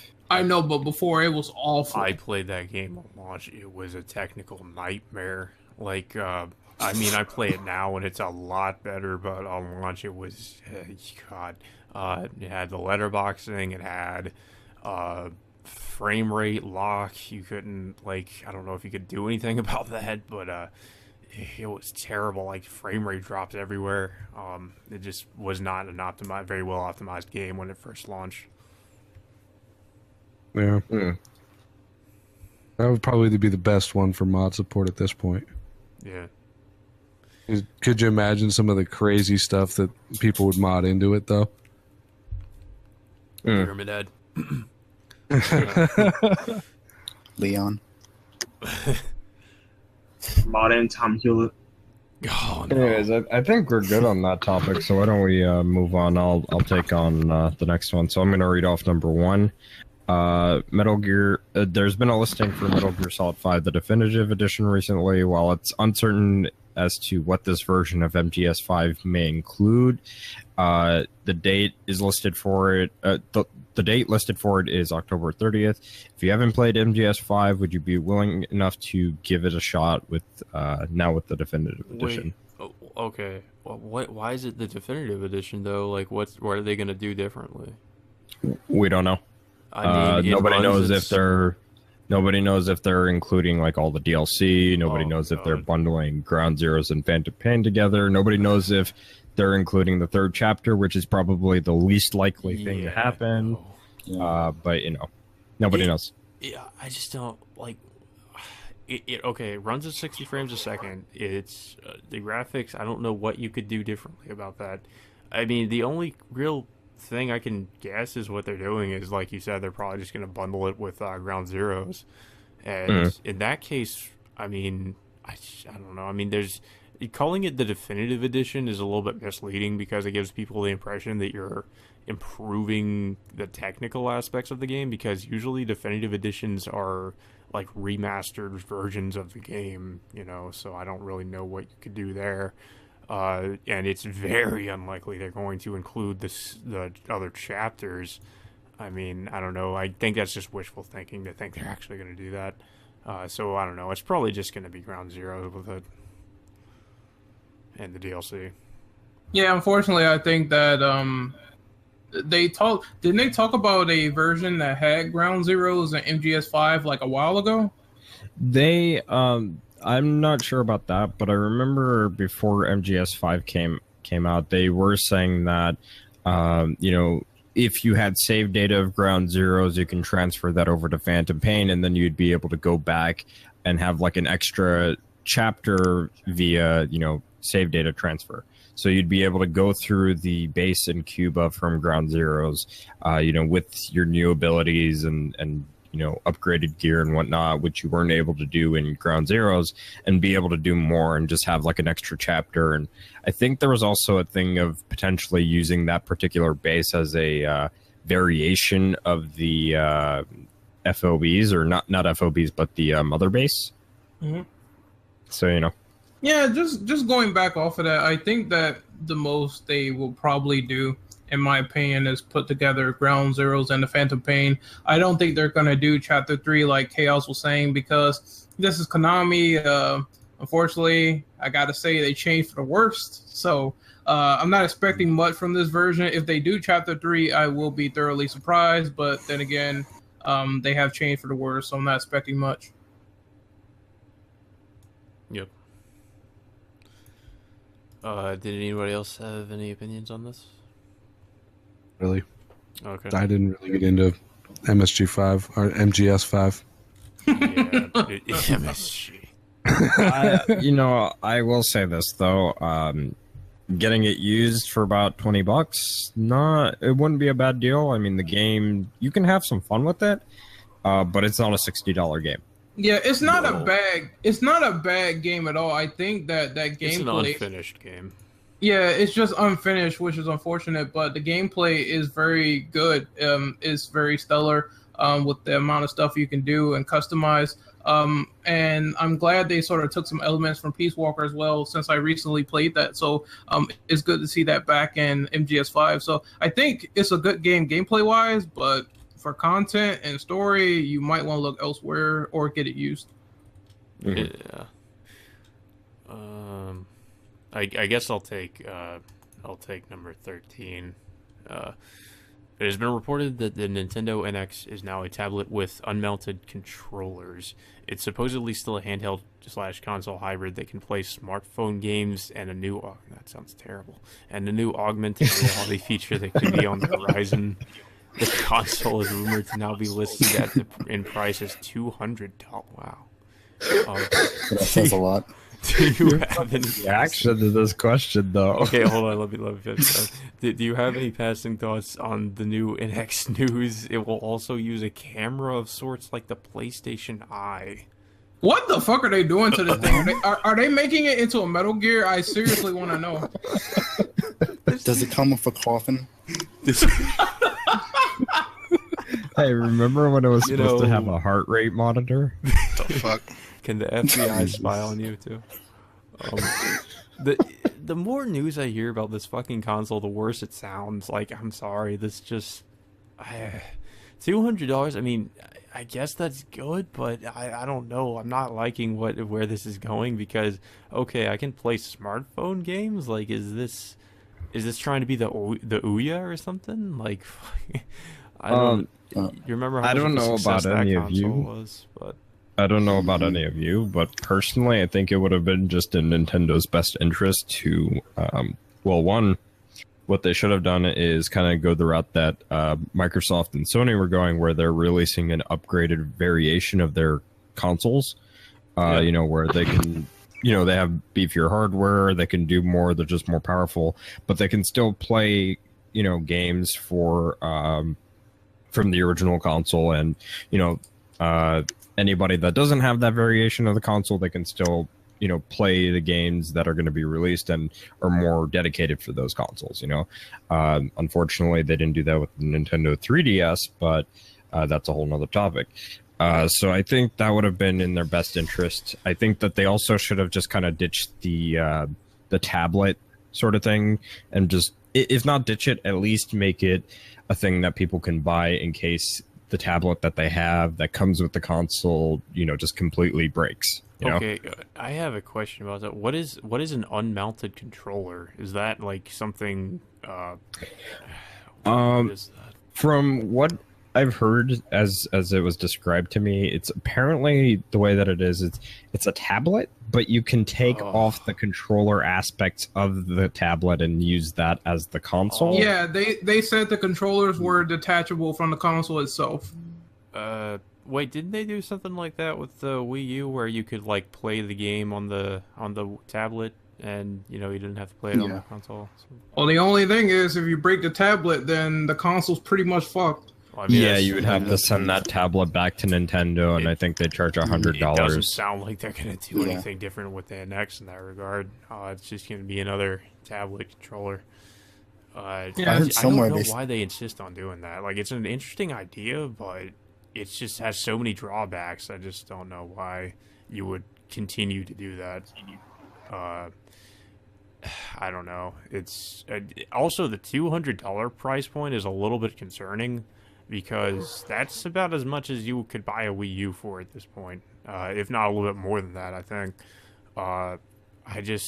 That says a lot to me. I don't know if I kind of wonder if they actually have really upgraded the hardware. I mean, because if they had, then why would they be selling it for so cheap? You know, I just don't really understand it. I don't know. Not to mention the whole like PlayStation Eye thing. I don't know why the fuck that's kind of similar with the Kinect. Like, you know, the Kinect, the whole thing with the Kinect, nobody really cared much about the Kinect. I don't really think people really cared too much about the PlayStation Eye. It just seems like more useless features. I don't know. I don't think that this is not looking very good. I'm gonna be honest. I definitely agree. Yeah, a lot of fucking gimmicks. I don't know, what is augmented reality? What is that? Augmented reality. Yeah, what is that? I'm not Adam fucking Jensen. That's like the Pokemon Go thing, where, you know, it's got a camera that shows, you know, the room or whatever, and then like you'll be able to see the character sitting next to you, kind of like the PlayStation Room thing. So you can play around with the little guys on the screen, but you couldn't actually physically see them. You could only see them by looking at the screen through the PlayStation Eye. It was weird. The way that you kind of described that kind of sounded like the way that Microsoft planned to tackle their VR headset, because their VR headset was supposed to do the quote-unquote augmented reality thing, where the room kind of can be used as a play room, I guess you can say. But, you know, I don't know. I saw something like that. There was a Microsoft thing. It wasn't even for just the Xbox. It was for something that Windows 10 could do, where you could put on this headset and you could literally have Windows on your wall, like a video screen, augmented reality, like put it on your wall and size it how you want or something. I saw like a video on that, I don't know, 2 years ago. And I was just kind of, it was like, okay, like who would do that? You know, why not just go sit down at your computer? Something tells me that's gonna go horribly wrong. It's Just like the Kinect. Remember when the Kinect couldn't pick up certain people because they were too black or something? That was a thing. I swear. Yes, it was.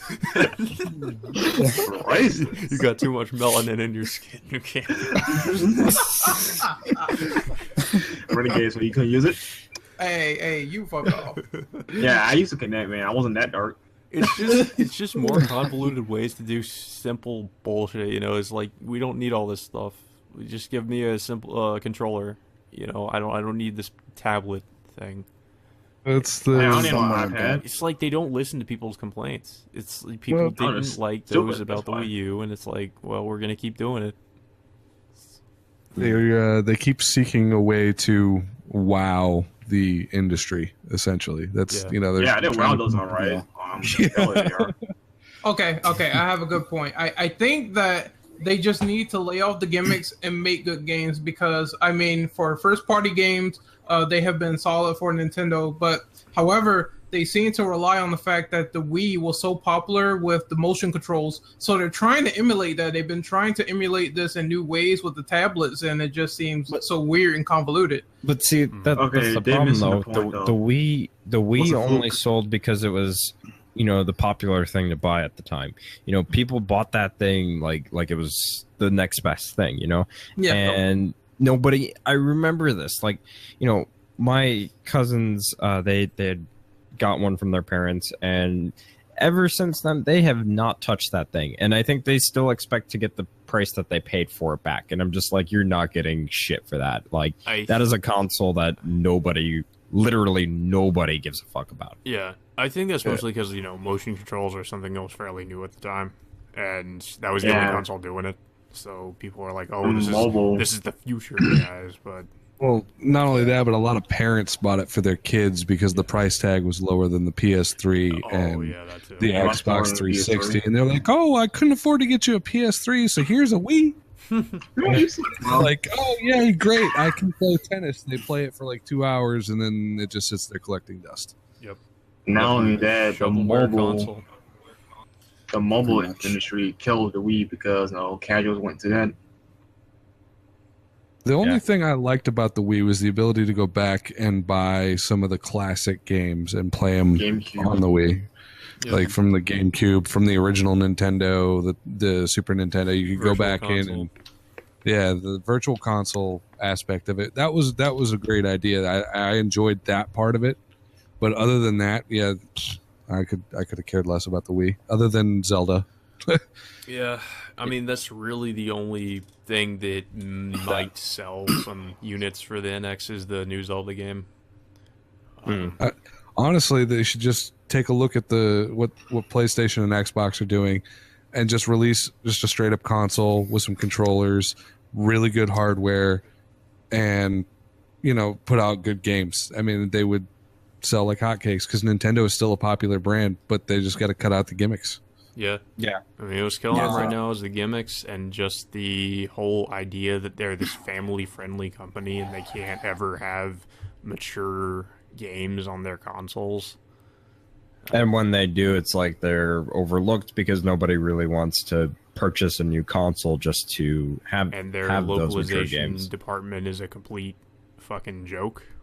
So I do want to add on before we move on topic that I don't think that the gimmicks are too bad. I do agree that they shouldn't really focus on those, because when you focus too much on something, eventually it's going to get to the point where it might be a detriment.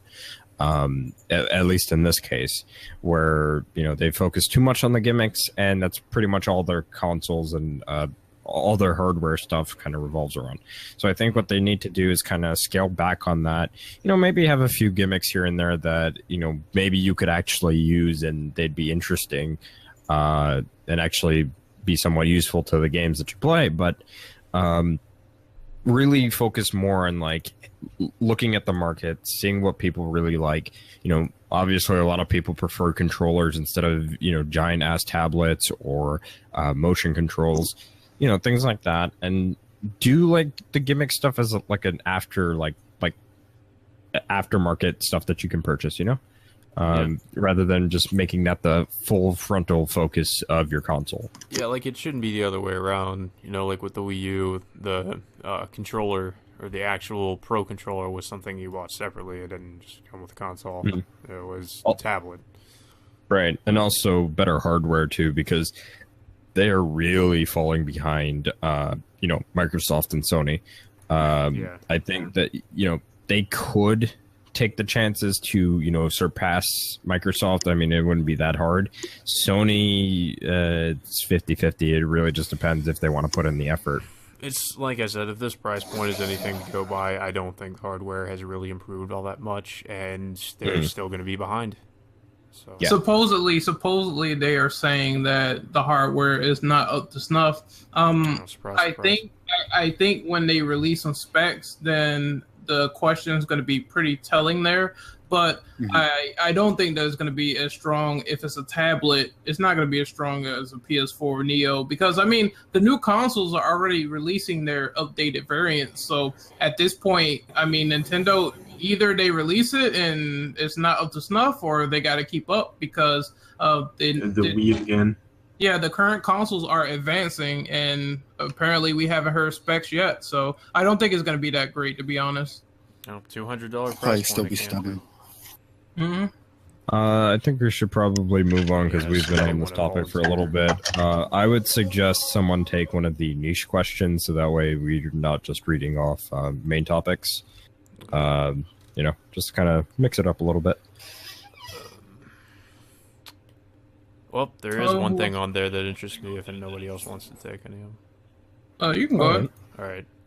Number 2, the director of Shenmue, Keiji Okayasu, returns for Shenmue 3 as a sub-director. How do you feel about them returning for the latest sequel? I don't really know. I know about the main guy behind it. What was it? Yu Suzuki. Yeah.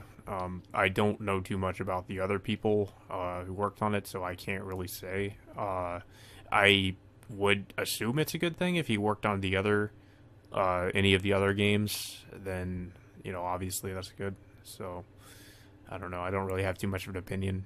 I would assume Dom knows more about this. I know a little bit. I just know that because I got an email about this, and apparently director for both Shenmue 1 and 2, so he has a kind of a big part in the games and how they were directed. You know, and he's returning as a sub-director, and something that I've been noticing a lot lately is that they're bringing back people that worked on the original 2 Shenmue games, and also people that you know, have some experience in you know, the games industry, but not specifically with Shenmue, and they're just kind of bringing this team together with new and old members and trying to you know, make a very I guess you can say a very diverse group. So yeah, like in my mix opinion, of the old and the new, sort of, you know. Like, You're bringing a band back together. Yeah, and I think that you know, this is a good thing in the sense that you have people that worked on the original 2 coming back. So obviously they're going to have a good idea of what Shenmue 3 should be like. Yeah. Nobody else really have much of an opinion on this. No. I think me and Dom are like, me and Dom and Renegade are really the only Shenmue guys in here. Brandon, I've played Yeah, I like Shenmue. Yeah, I like Shenmue. I played the first one. I think that them getting the old team members back is pretty cool and awesome to see. I think that only they will probably understand how some of the stuff in the new game works. So it's good that they're really doing that. I'd like to see how that turns out. I personally didn't play Shenmue 2, but maybe they can put in some features from both of those games, the first one and the second one, because I think the first one had a lot of exploration elements to it. So hopefully that's not lost in Shenmue 3. I think both of them did. I don't know about 2, but yeah, the first one definitely. Mhm. Ren. But Ren, I do have a very important question for you. What? I know what you're gonna ask me. It's about sailors, isn't it? Fuck you. Hey, I need to ask you all a question though. Do you want to play a game of Lucky Hit? Oh my god. How about a game of Lucky Hit? Have you seen a black car? Do you know where sailors go? Yeah, Reapers. Do you know where sailors go? Sailor bar. Not in this podcast, I don't. I'll read off the next niche question, I guess. I kind of want to read off all of these, but I'm going to read off one that probably no one's going to take. So there's this game. This is like a beat 'em up that's coming out, known as Crow's Burning Edge, and it has 2 new trailers. They showcase gameplay, but they also showcase things like unlockable attire, custom movesets. So if you're more familiar with games like God Hand and I think, what is it? Remember Me did this, where they had like custom move sets where you can set up how the combos were set up and more. So I'm not sure if any of you saw that, but what are your thoughts? I think I saw a trailer, but it was long ago. I need to see a new trailer again. I think that it has the potential to be good. It reminds me a lot of Anarchy Reigns, because that game was a beat 'em up done by Platinum, and it was so fucking fun. I think that the beat 'em up genre in general needs to come back because there's so much potential you can do with it online. Yeah. And I kind of want to add on, like, to me, it kind of reminds me a lot of this other beat 'em up that's coming out for PlayStation Vita known as Uppers. And, that game, you're just like this one, you're running around as some Japanese high school kids beating up other Japanese high school kids. So it looks interesting. I think Crows definitely looks pretty awesome, especially given that you can customize your moveset. So I'd be willing enough to try it if they decided to localize it. I doubt it, but maybe they could add in some like English subtitles so that way it's region friendly. Import. Yeah. Mm-hmm. And then I think this one might be coming to PS4, unlike Uppers. Uppers is PS Vita exclusive from what I remember. So, Yeah, I just really don't have much of an opinion on this. I've never heard of this until now. Yeah, I don't know what the fuck this is. I'll take a look at it when the podcast is over with. Well, yeah, that's why it's more niche gaming questions. Can't get more niche than that. All right, so I guess we need to move on to the next one. Probably finish the niche ones up since we only have 2 more of those. Actually, I wanted to kind of do a trivia question real quick to sort of break it up. So I'm going to do the first one.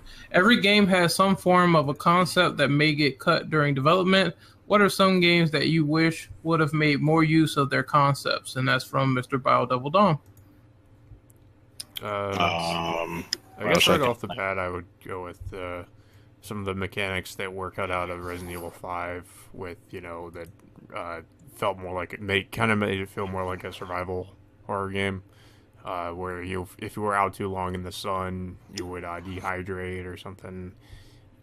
I think it was you dehydrated or you couldn't basically be out too long in the sun. It was dehydration, and I think you would go like delusionary and just you can't aim properly. Yeah, you can't aim properly either. And while I'm on Resident Evil, some of the stuff from Resident Evil 4 that we went over in that one podcast sounded like it would be interesting if they left them in there. But I mean, I can understand why they changed it, but it would be cool if they had left some of the stuff that was in the original build for the game in the final product.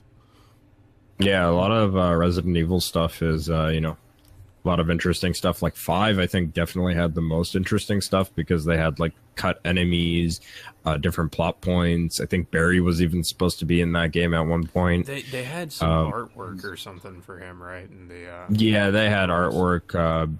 Actually, I will say that I've seen Excella's concept art, and her original design looked better than her official design, in my opinion. She doesn't look fucking ugly in that design. She's okay. some people like her more than others, but I don't know. Right. She's just kind of. But I guess for me personally, if there's one game that I can think of, actually two rather, The Evil Within has a lot of great concepts, and even the concept artist for the game says that there's some stuff that she wishes would have made it into the game because it really made some drastic changes overall. Things like the Keeper originally was supposed to be an enemy that was, a physical being that you can actually permanently kill, unlike how it is in the official build where it just can keep respawning over and over and over again. I hate the Keeper. I actually like that enemy, but and then outside of that, there's a lot of like cut areas from the Evil Within.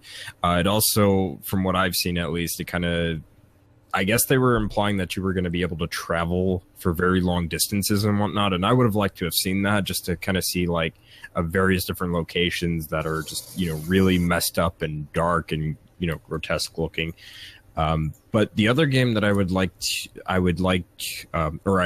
that would have made more use of their concepts is Devil May Cry 4, because Devil May Cry 4, half of that game is just scrapped, and there are things that like story points that were just cut. Like Dante was supposed to have a bigger role in that game, and certain features like a ascended devil trigger and Nero getting his full devil trigger and not just the phantom that floats around behind him in the official build. So things like that I would really like to see, and I wish would have made their way into the full game.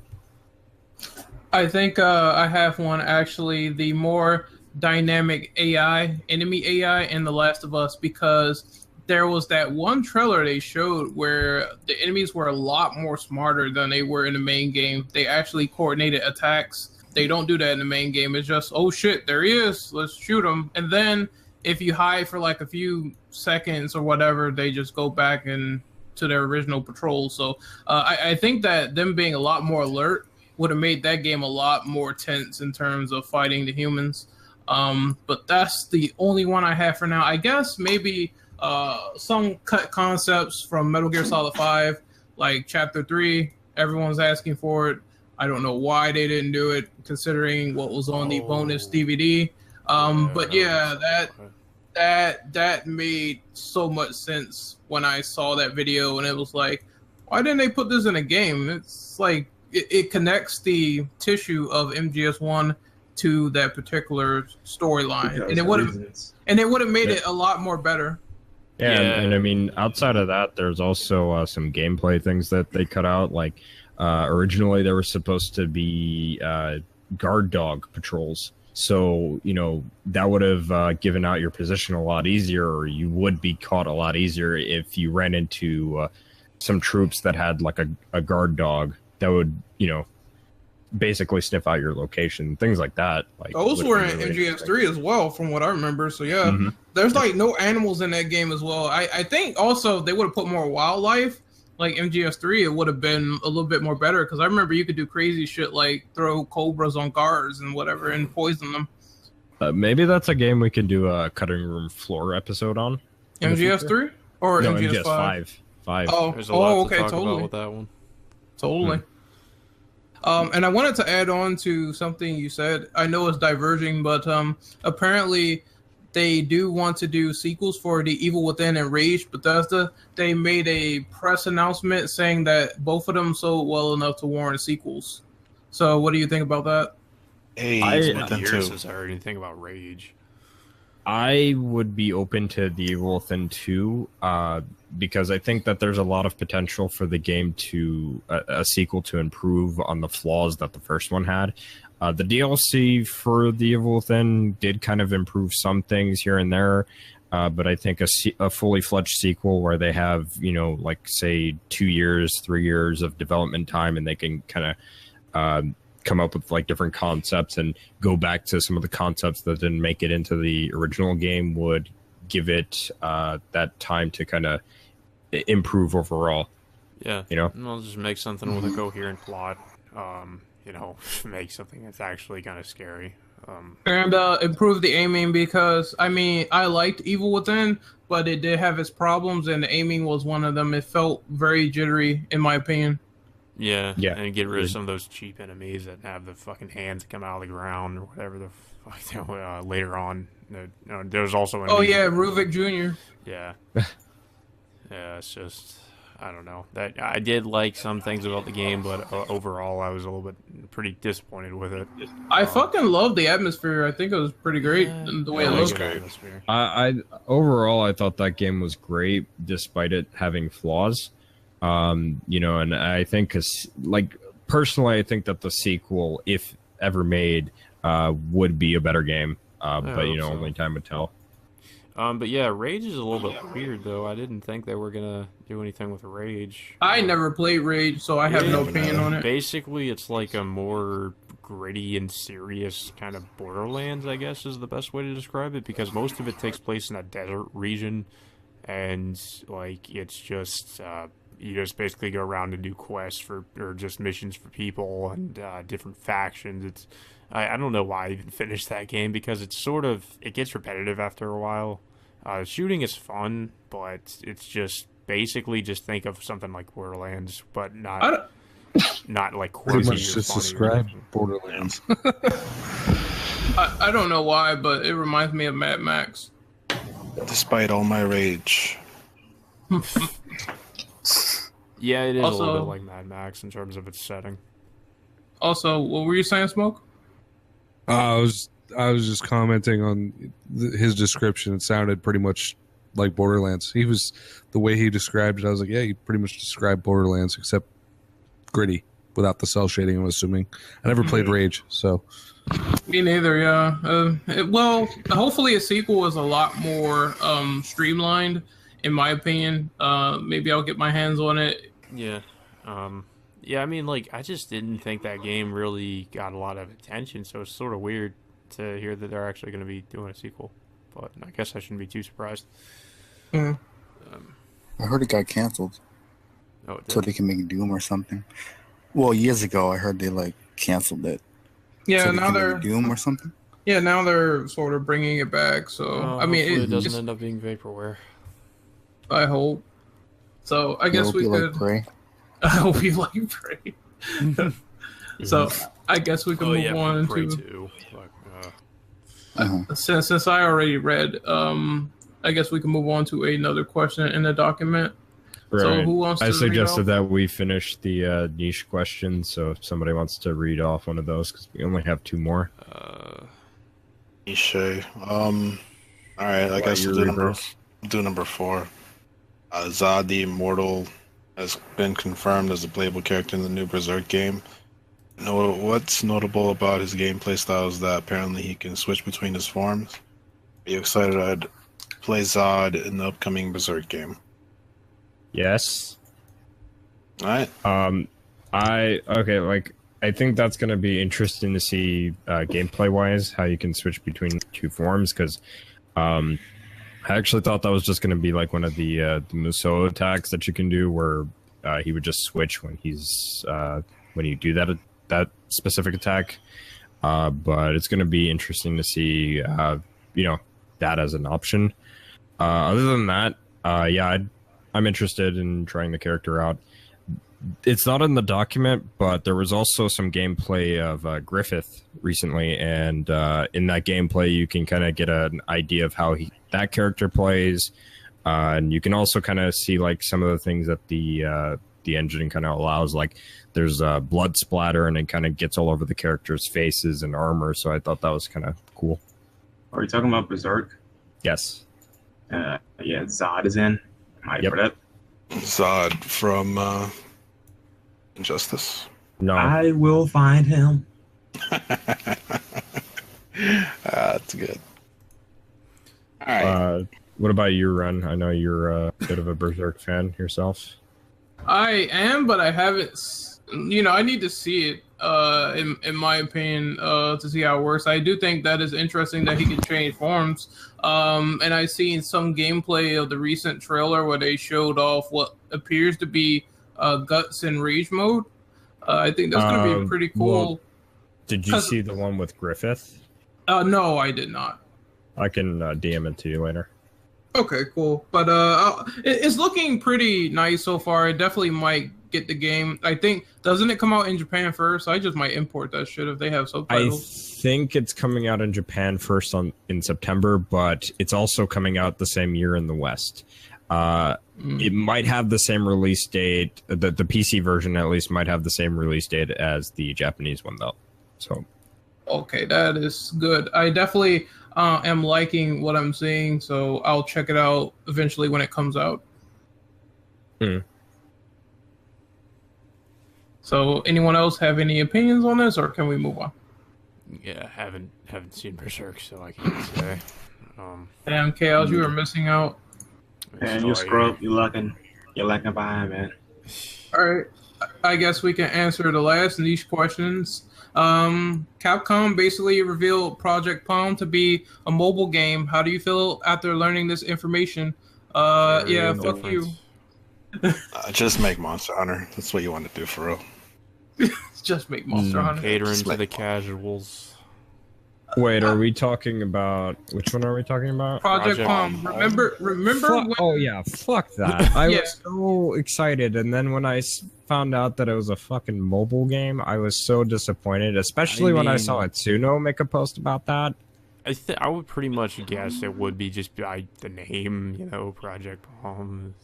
In my opinion, it was kind of weird because it looked like they were testing out a new IP, and then it turned out to be something for mobile. So I hate when Capcom does this shit because, like I said, I'm not an iOS user, so it doesn't appeal to me. Mobile market's where it's at, man. Everybody's playing mobile games. Yeah. What were you saying, Brendan? That Aaron acting stupid. Oh, I was saying is I heard that it's supposed to be aimed towards girls or whatever, but from what Event said, it has nothing to do with it. So I'm kind of confused. Yeah, it's weird. It looks so promising with the graphics they were showing and the presentation. Apparently, they got this big actor to get on board with this, and it's just squandered away for a mobile game. So I'm not interested in it anymore. I think initially too, like both me and Ren thought it was, it could have been potentially like a new Onimusha because Onimusha has ties to, real life actors as far as like the mocap and facial capture is concerned. Yeah. Which one thinking? But then we were like, oh, well, it could also be a new IP. And then it turned out to be this. And I was, like I said, so fucking disappointed by that announcement. I thought it was Tiny Monster Hunter. Tiny Monster Hunter. I wouldn't be surprised knowing Capcom Monster Japan Hunter for would the buy phones. that shit. Yeah. Japan would buy that shit. Oh, they would buy that in Japan, yeah. I have Chibi Monster Hunter. Yeah, I think it's like World of Final Fantasy, but with Monster Hunter. All right, so that is niche gaming wrapped up, so we can move on to the rest of the document. I think we only have like about 30 more minutes left, so we got to nail down on some of these questions. So can someone else read the next one, please? I'll take it. All right. Do you think the indie scene has a potential to overshadow AAA exclusive games since indie titles have a lot more variety to them these days than games with a huge development budget? Depends what game. Yeah, it depends, but at the same time, no. Yeah, at the same time, fuck no. I mean, it's... there are a lot of indie games that are more of the same sort of with AAA titles. So there is some more variety here and there, but I think there is also a lot of repetition too. Because if you guys remember, I guess a good example would just be the Slender Man games and all the God, that shit. Slender. The 8 pages. Five Nights at Freddy. Yeah, Five Nights at Freddy's. Five Nights at Renegades. And all right, I say it depends on the game, and it could go both ways because I think, in my personal opinion, a lot of AAA games tend to be shooters. Like they're either third person or first person, and we don't see a lot of Or stuff open world. Or open world, yeah. There's a lot of Or open world multiplayer. shit going on. Mm-hmm. So I think that it just depends. There's certain genres that AAA games do that they either need to be brought to the forefront a lot more, or they just focus on shooters. And I don't think it should be like that. I think it should be pretty much open to what you want to do, similar to an indie idea. Yeah, there definitely needs to be more variety. That's more along the lines of Western developers. But, Well, they have the money. yeah, If they there's need one more thing like we, these. yeah, if there's one thing we can agree on, they have the money. It just seems that the East, they don't like taking a lot of risks as they used to. Yeah, definitely. Because I think you could say that about game companies in general, though. yeah, They you don't wanna can, take but risks. It's when you more apparent with the East. yeah, when you hear articles about Eastern developers saying they want to adapt stuff that works in Western games, it's pretty obvious they want their games to sell a lot more. And so Yeah. they take inspiration from the Western audience and the Western games and what's received in that vein. But I think it just boils down to making what you want and, putting all your heart and effort into it. That would be kind of a bad idea too, because with Western audiences, what would appeal to them more is more like shooters or something. With the Eastern, like Japan and all that, it's It's RPGs. So adopting that kind of business model is going to hurt them in the end. Mhm. So I mean, we already have just a lot of stagnation in the game industry right now with just what we're getting. So I just feel like if they actually did that over in Japan, that would heavily contribute to it. Oh, I'd like to just really quick. I don't mean to interrupt, Ren, but I'd like to say that as a good example of the indie scene, kind of overshadowing the AAA market. Lost Soul aside, we saw that game recently get an announcement trailer, and it, honestly, it looks better than most AAA titles that have been announced this year so far. I think I'm more excited to play that game than anything else that's been announced, really. Yeah, I mean, there's really good games in the indie scene too, like that. Dom, you stole you stole what I was gonna segue into. You bastard. Well, I guess you can add on.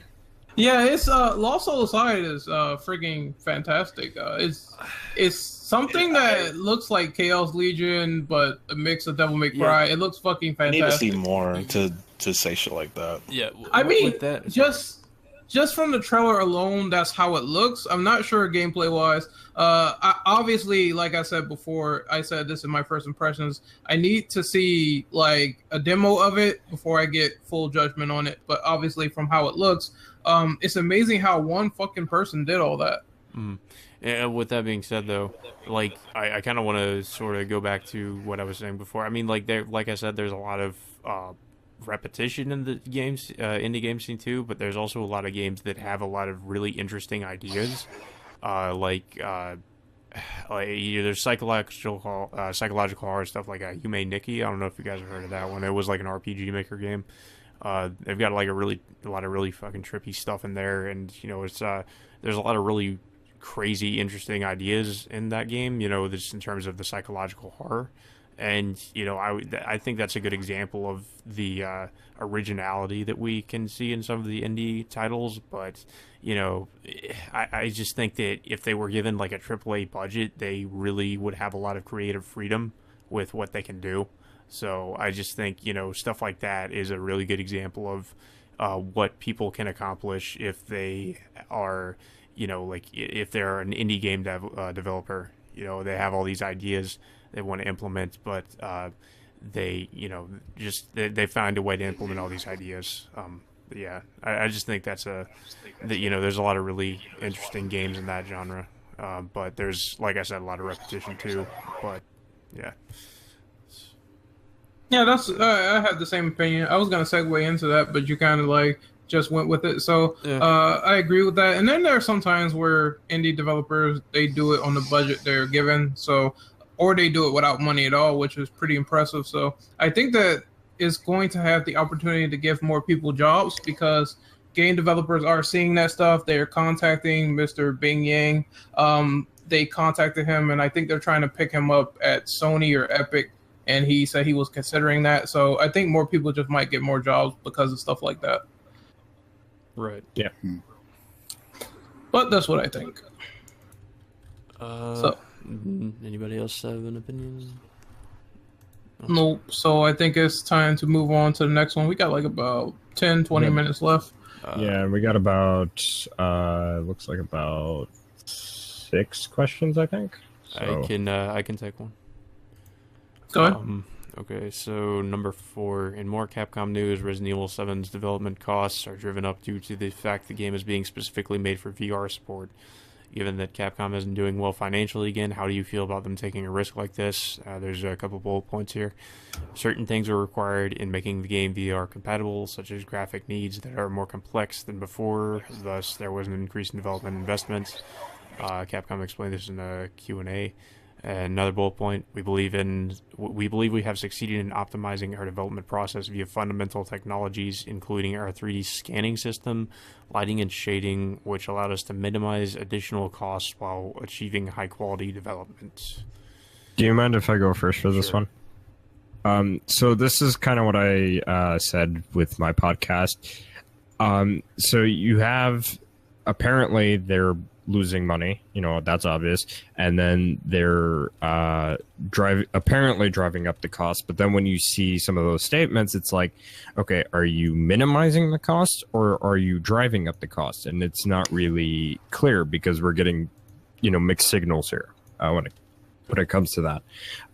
In my personal opinion, though, as I said, I think that it's kind of a dumb idea to do this, especially considering the fact that they're losing out on money, and they could be using that money to, the money that obviously is driving up the cost to the game, to fund other projects for new IPs or IPs that we haven't seen in a very long time. Mm-hmm. Yeah, I don't know what they're thinking with making. I mean, I understand there's a market for VR and all that, but I think if they just gave up on the whole VR thing, then they would really save a ton of money in the end. I just don't think they really need to be focusing on that aspect. Wait, hold on. Wasn't it Capcom's idea to try to enhance the gameplay experience? Like sometime late in development, they said that, everyone's doing it these days. We didn't have VR initially in Resident Evil 7, so now, because it's so popular, we want to put it in our game. And that is so fucking stupid. They already had a restructure not too long ago because they were having money issues. So I think, obviously, for Capcom, their best interest is to try to make innovative new IPs, try to put out existing IPs, not try to put out some gimmick because it's going to cost them a lot of money. It's going to hurt them in the long run. And then they're going to say, this was a dumb idea. Right, and you want to know what's funny, too, is that Resident Evil 0 actually recently sold over 1 million units and is still selling very well. So it kind of makes you question, why aren't they going back to that old, I know the fixed camera angle style is something that a lot of people have a debate about, and, some people don't like it, some people absolutely love it, and fans always, for whatever reason, divide themselves as opposed to, actually kind of just having a civilized discussion about it. But outside of that point, it kind of just makes you wonder why they don't just go back to that particular style if they know it's going to make them money.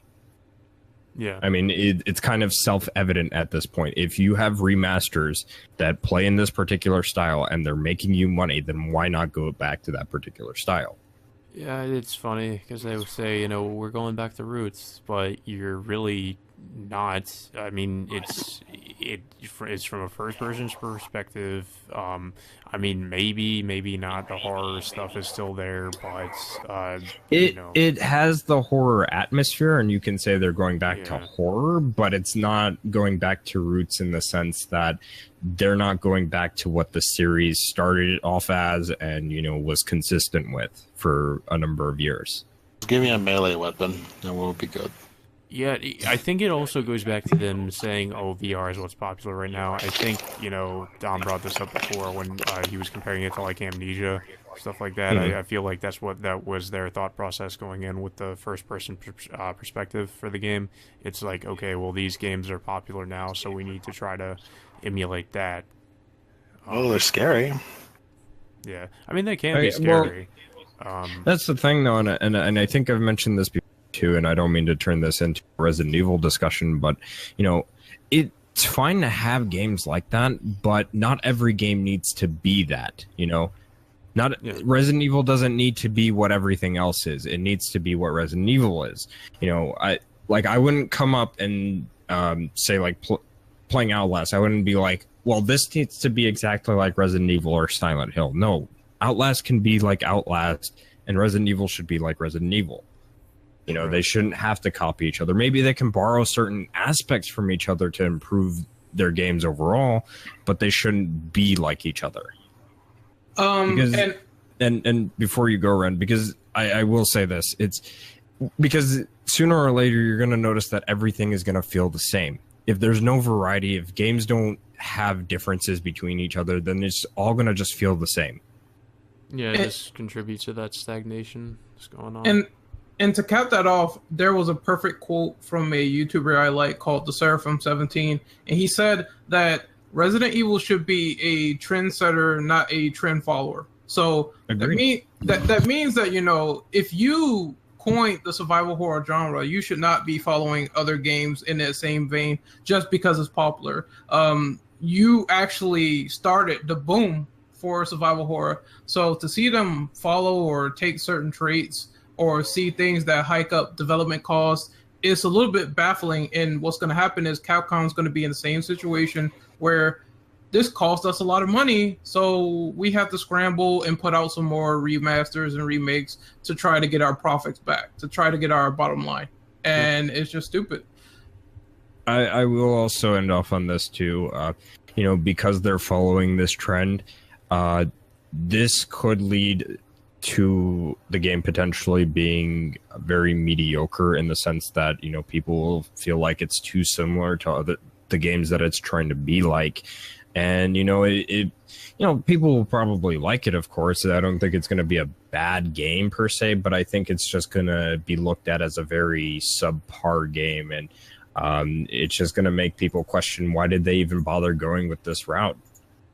Right. Yeah, I mean, if they're going in with that mentality in the first place that they have to follow the trends, but I can't see it being anything original or unique in any way. I'll be optimistic, but I mean, that's the ultimate outcome. If it fails, people are just going to say, well, back to the drawing board for Capcom. So that's going to be the end result. Every time they go back to the drawing board, they just end up repeating the same mistakes. Because it's like, look at all these trends that, you know, look at all these other games that are successful. You know, we need to make our games like this. And it's like, this is what got you into that position in the first place. It's like an endless cycle.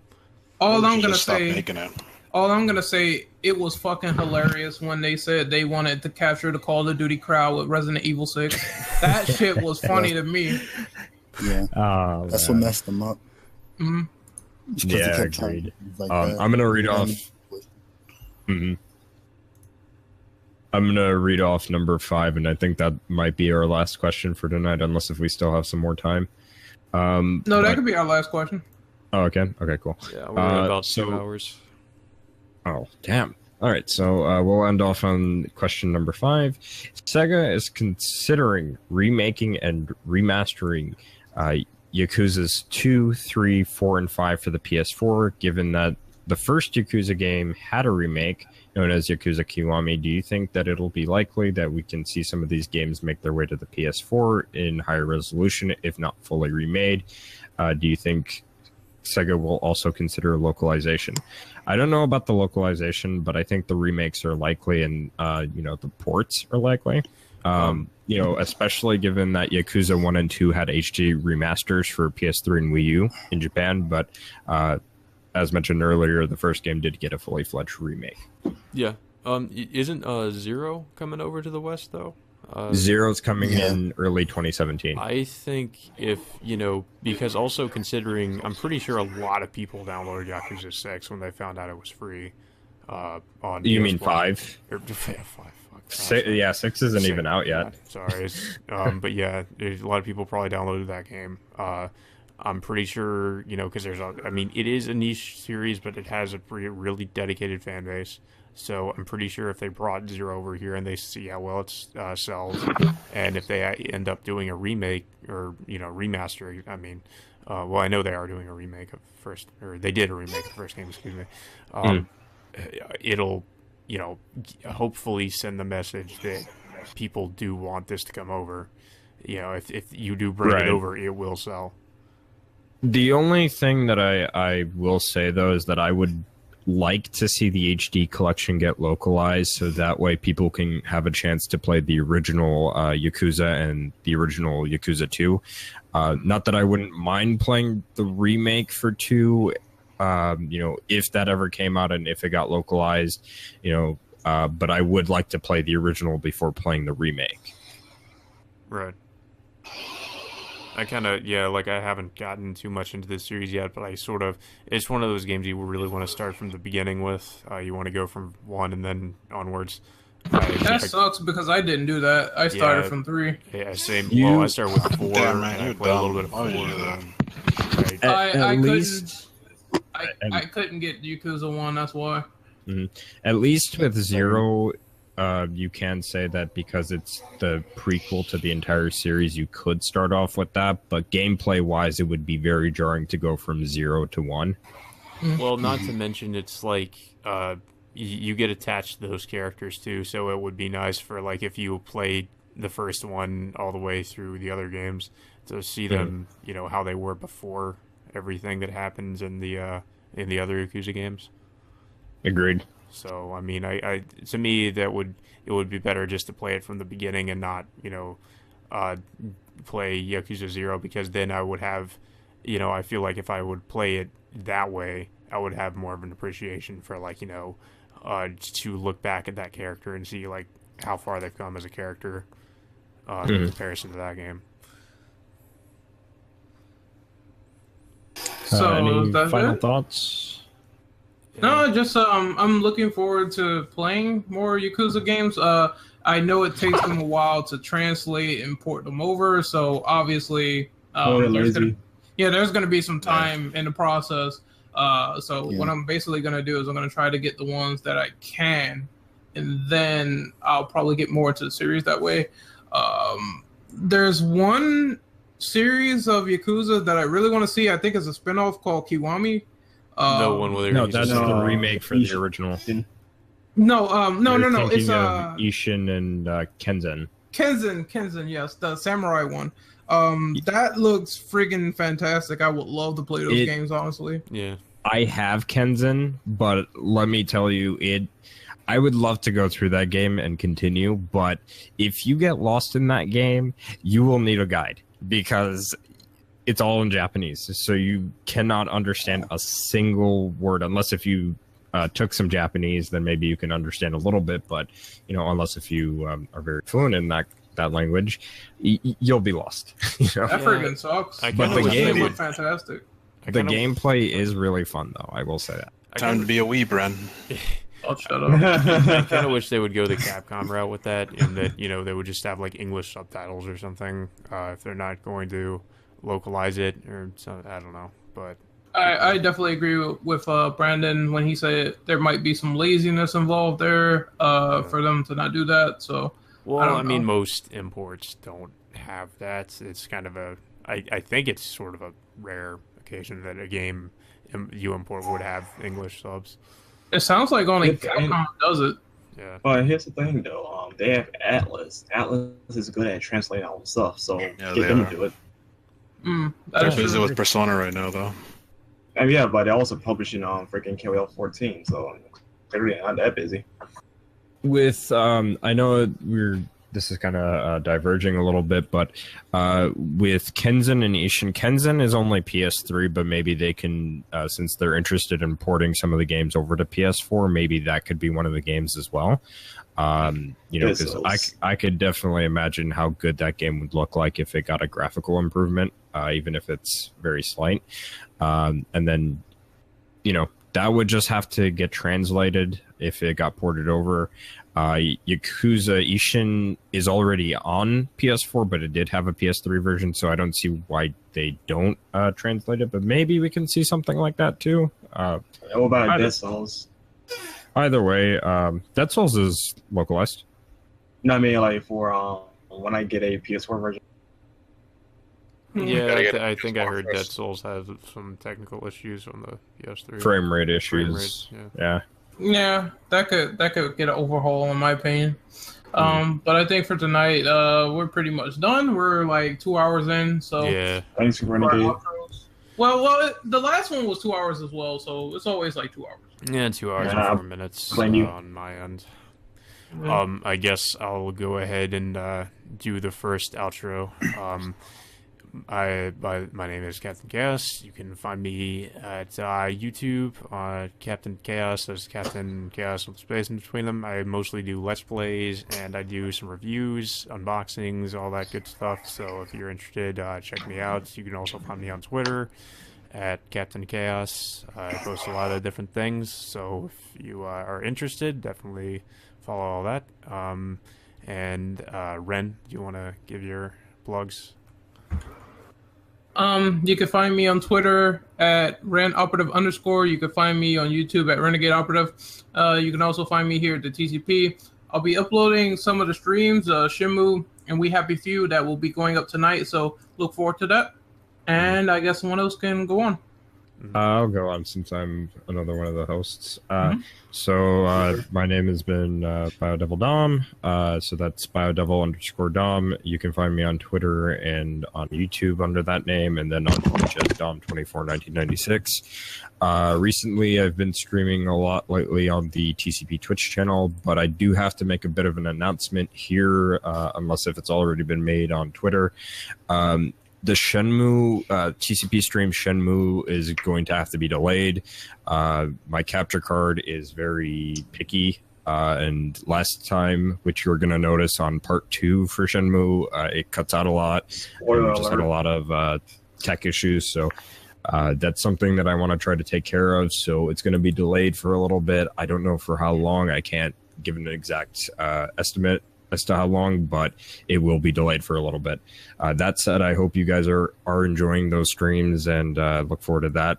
Other than that, we got Reapers doing DMC3. That's going to be finished up soon, and then we're also going to be doing the day after DMC3 the Dan Southworth voice actor interviews. So do look forward to all that. Also, Dom, Mhm. you might want to plug your Twitch again because there was some background noise. So my Twitch is Dom241996. So yeah. Yeah, we're Okay. also. I was also doing the Spec Ops stream, which we'll have to get back to soon. Do apologize Monday. for that. Next Monday. Next Monday. Okay. Mhm. So Reapers, you want to do your shameless plugs? All right, shameless plugs. You can follow me at Pornhub. No, you can follow me on. You can follow me on Twitter, Reapers240. It's also my YouTube and my Twitch, where I'm also doing DMC and We Happy Few. This coming week, I hope. We Happy Few might have some issues this week because of dates, but I'll work it out. And most likely after DMC3, when I do finish it, I'll probably do a little bit of Dankus Dungeon. But that's all I got planned. Yeah, Dankus. I'll have Ren be in the front to get killed immediately. Hey, you're gonna die like you did in that fucking game where that old lady was kicking you in the balls. Hey. 1v1 me in Dark Souls. That's right. Yeah, Skullgirls, man. That's where it's at. Speaking of which, when are you going to get your PS4 back so you can play that? Yeah, play Overwatch. Oh, next week. That's a lot. So Brandon, you want to do your plugs? Oh, yeah, sure. Why not? You can find me on Tumblr. You can find me on Twitter at ArcadeMagic51. Well, that's it. Say it again, Brandon. You got cut out. You're cutting out. I did? Oh, okay. Well, you can find me on Twitter at ArcadeMagic51. I cut out again. It's Arcane Magic 514, so that way he doesn't have to keep repeating himself. Arcane Magic 514 on Twitter. All right, so Tumblr. Smoke. Smoke. You smoking yet? Smoke wins fatality. Okay. Let me see. I think he's AFK, so I'll just say okay. You can find him on Twitter at 563 Gaming. I think you can find him on YouTube at the same name where he does Let's Plays and reviews. I really like this No Man's Sky impressions, so look forward to that. Check him out. Hit him up. All right, and last but certainly not least, Remnant. Okay. Thanks again for having me on. This was a pleasure, and I'm pretty sure you probably heard like noises in the background just because I have my window open. It's like 96 degrees, so it's kind of crazy. Yeah. So sorry about that, but yeah, you can find me on Twitter, YouTube, Revenant Remnant, and yeah, that's pretty much it. And it was a good time. I appreciate it. So Yeah, likewise. thanks. Yeah. So. Had a lot of fun tonight. So yeah, we'll have this podcast up as soon as we can. Basically for September, I'm eyeing out for September the 7th because they're talking about possibly a PlayStation Neo announcement. So Yeah. A few weeks after that, we'll have the podcast sometime on September the 16th.